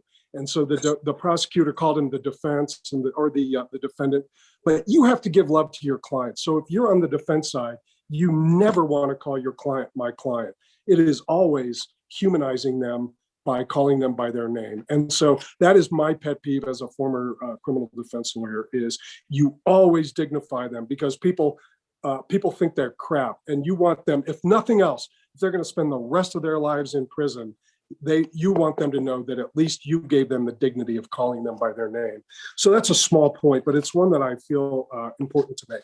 Another point that I think is an overall point is, since we have so many young women, and I don't mean to speak for, we have 2 women attorneys, so I don't want to mansplain to them about what it's like.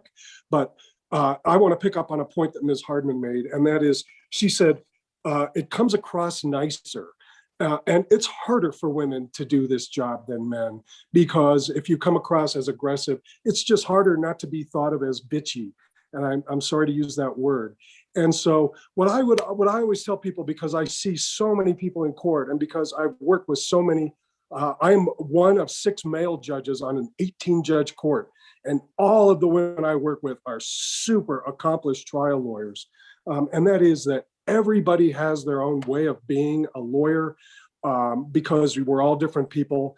And to the extent that anybody puts pressure on you to be less assertive or more bitchy or whatever it is, be who you are. Like, everybody knows when you're not being true to who you really are as a person, when you're reflecting that as an attorney. It's again, not a great point, but there is a lot of pressure in that way. All right, so let me just, a couple of little tiny things. With respect to your experts, and I hope you guys go to the next round, I hope you'll slow down a little bit, because like when you get a good expert, it's all about their qualifications and their background, experience, and education. And so in just given the time constraints, you guys run through it. I did this, I'm an expert in this.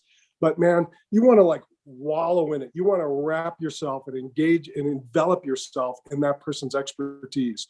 So if you do have time, go, and there's one area where I want you to be able to slow down a little bit. It is on your witnesses' area of expertise.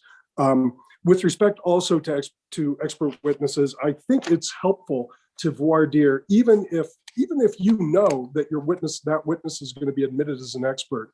You know, voir dire is a chance to put their hands behind their back and punch them in the nose 3 or 4 times with nobody stopping you.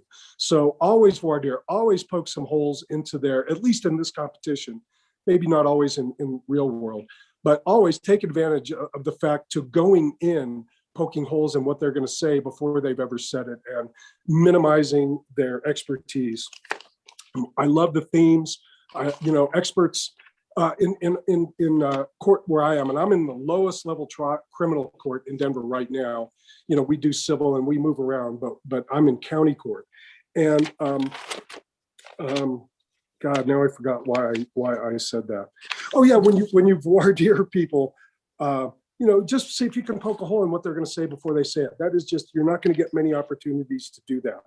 There was one voir dire where, and I have to say, Ms. Davidson, I don't think I fully understood, because I thought you said it was 0.005% as opposed to 0.005. So maybe I was wrong, but your point was well taken.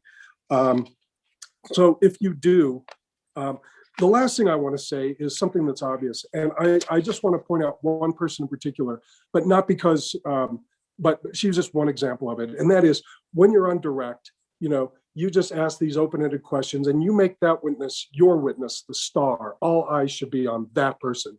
And I thought you guys did an effective job. But one person I just want to call out on that was Ms.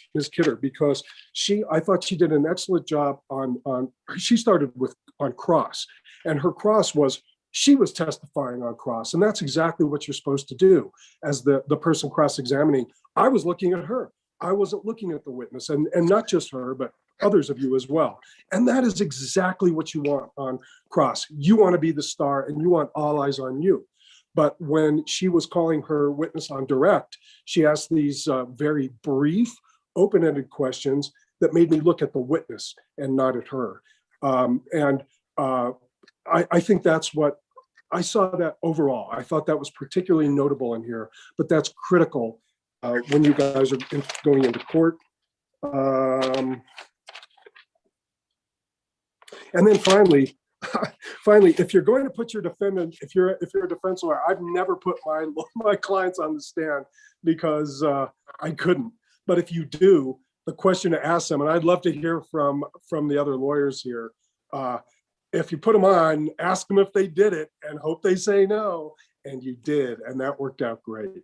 So if anybody else wants to circle back with questions, or if any of the other lawyers want to add something, because you guys are just an incredible resource. I love this.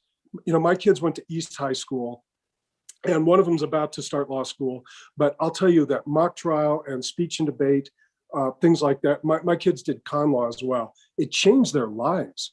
It didn't just make their high school experience different or their college experience, but my son, who's in law school, he's going to go, and he's going to be, I'm sure, a constitutional lawyer because of this. So I am grateful not only for Lieutenant Monk's service, but I'm grateful for your service here, your community involvement, your civil engagement, civic engagement, and just giving up a Saturday to be here doing this. So thank you. I dug it. Any questions from any of you of any of these esteemed panel of judges? All right.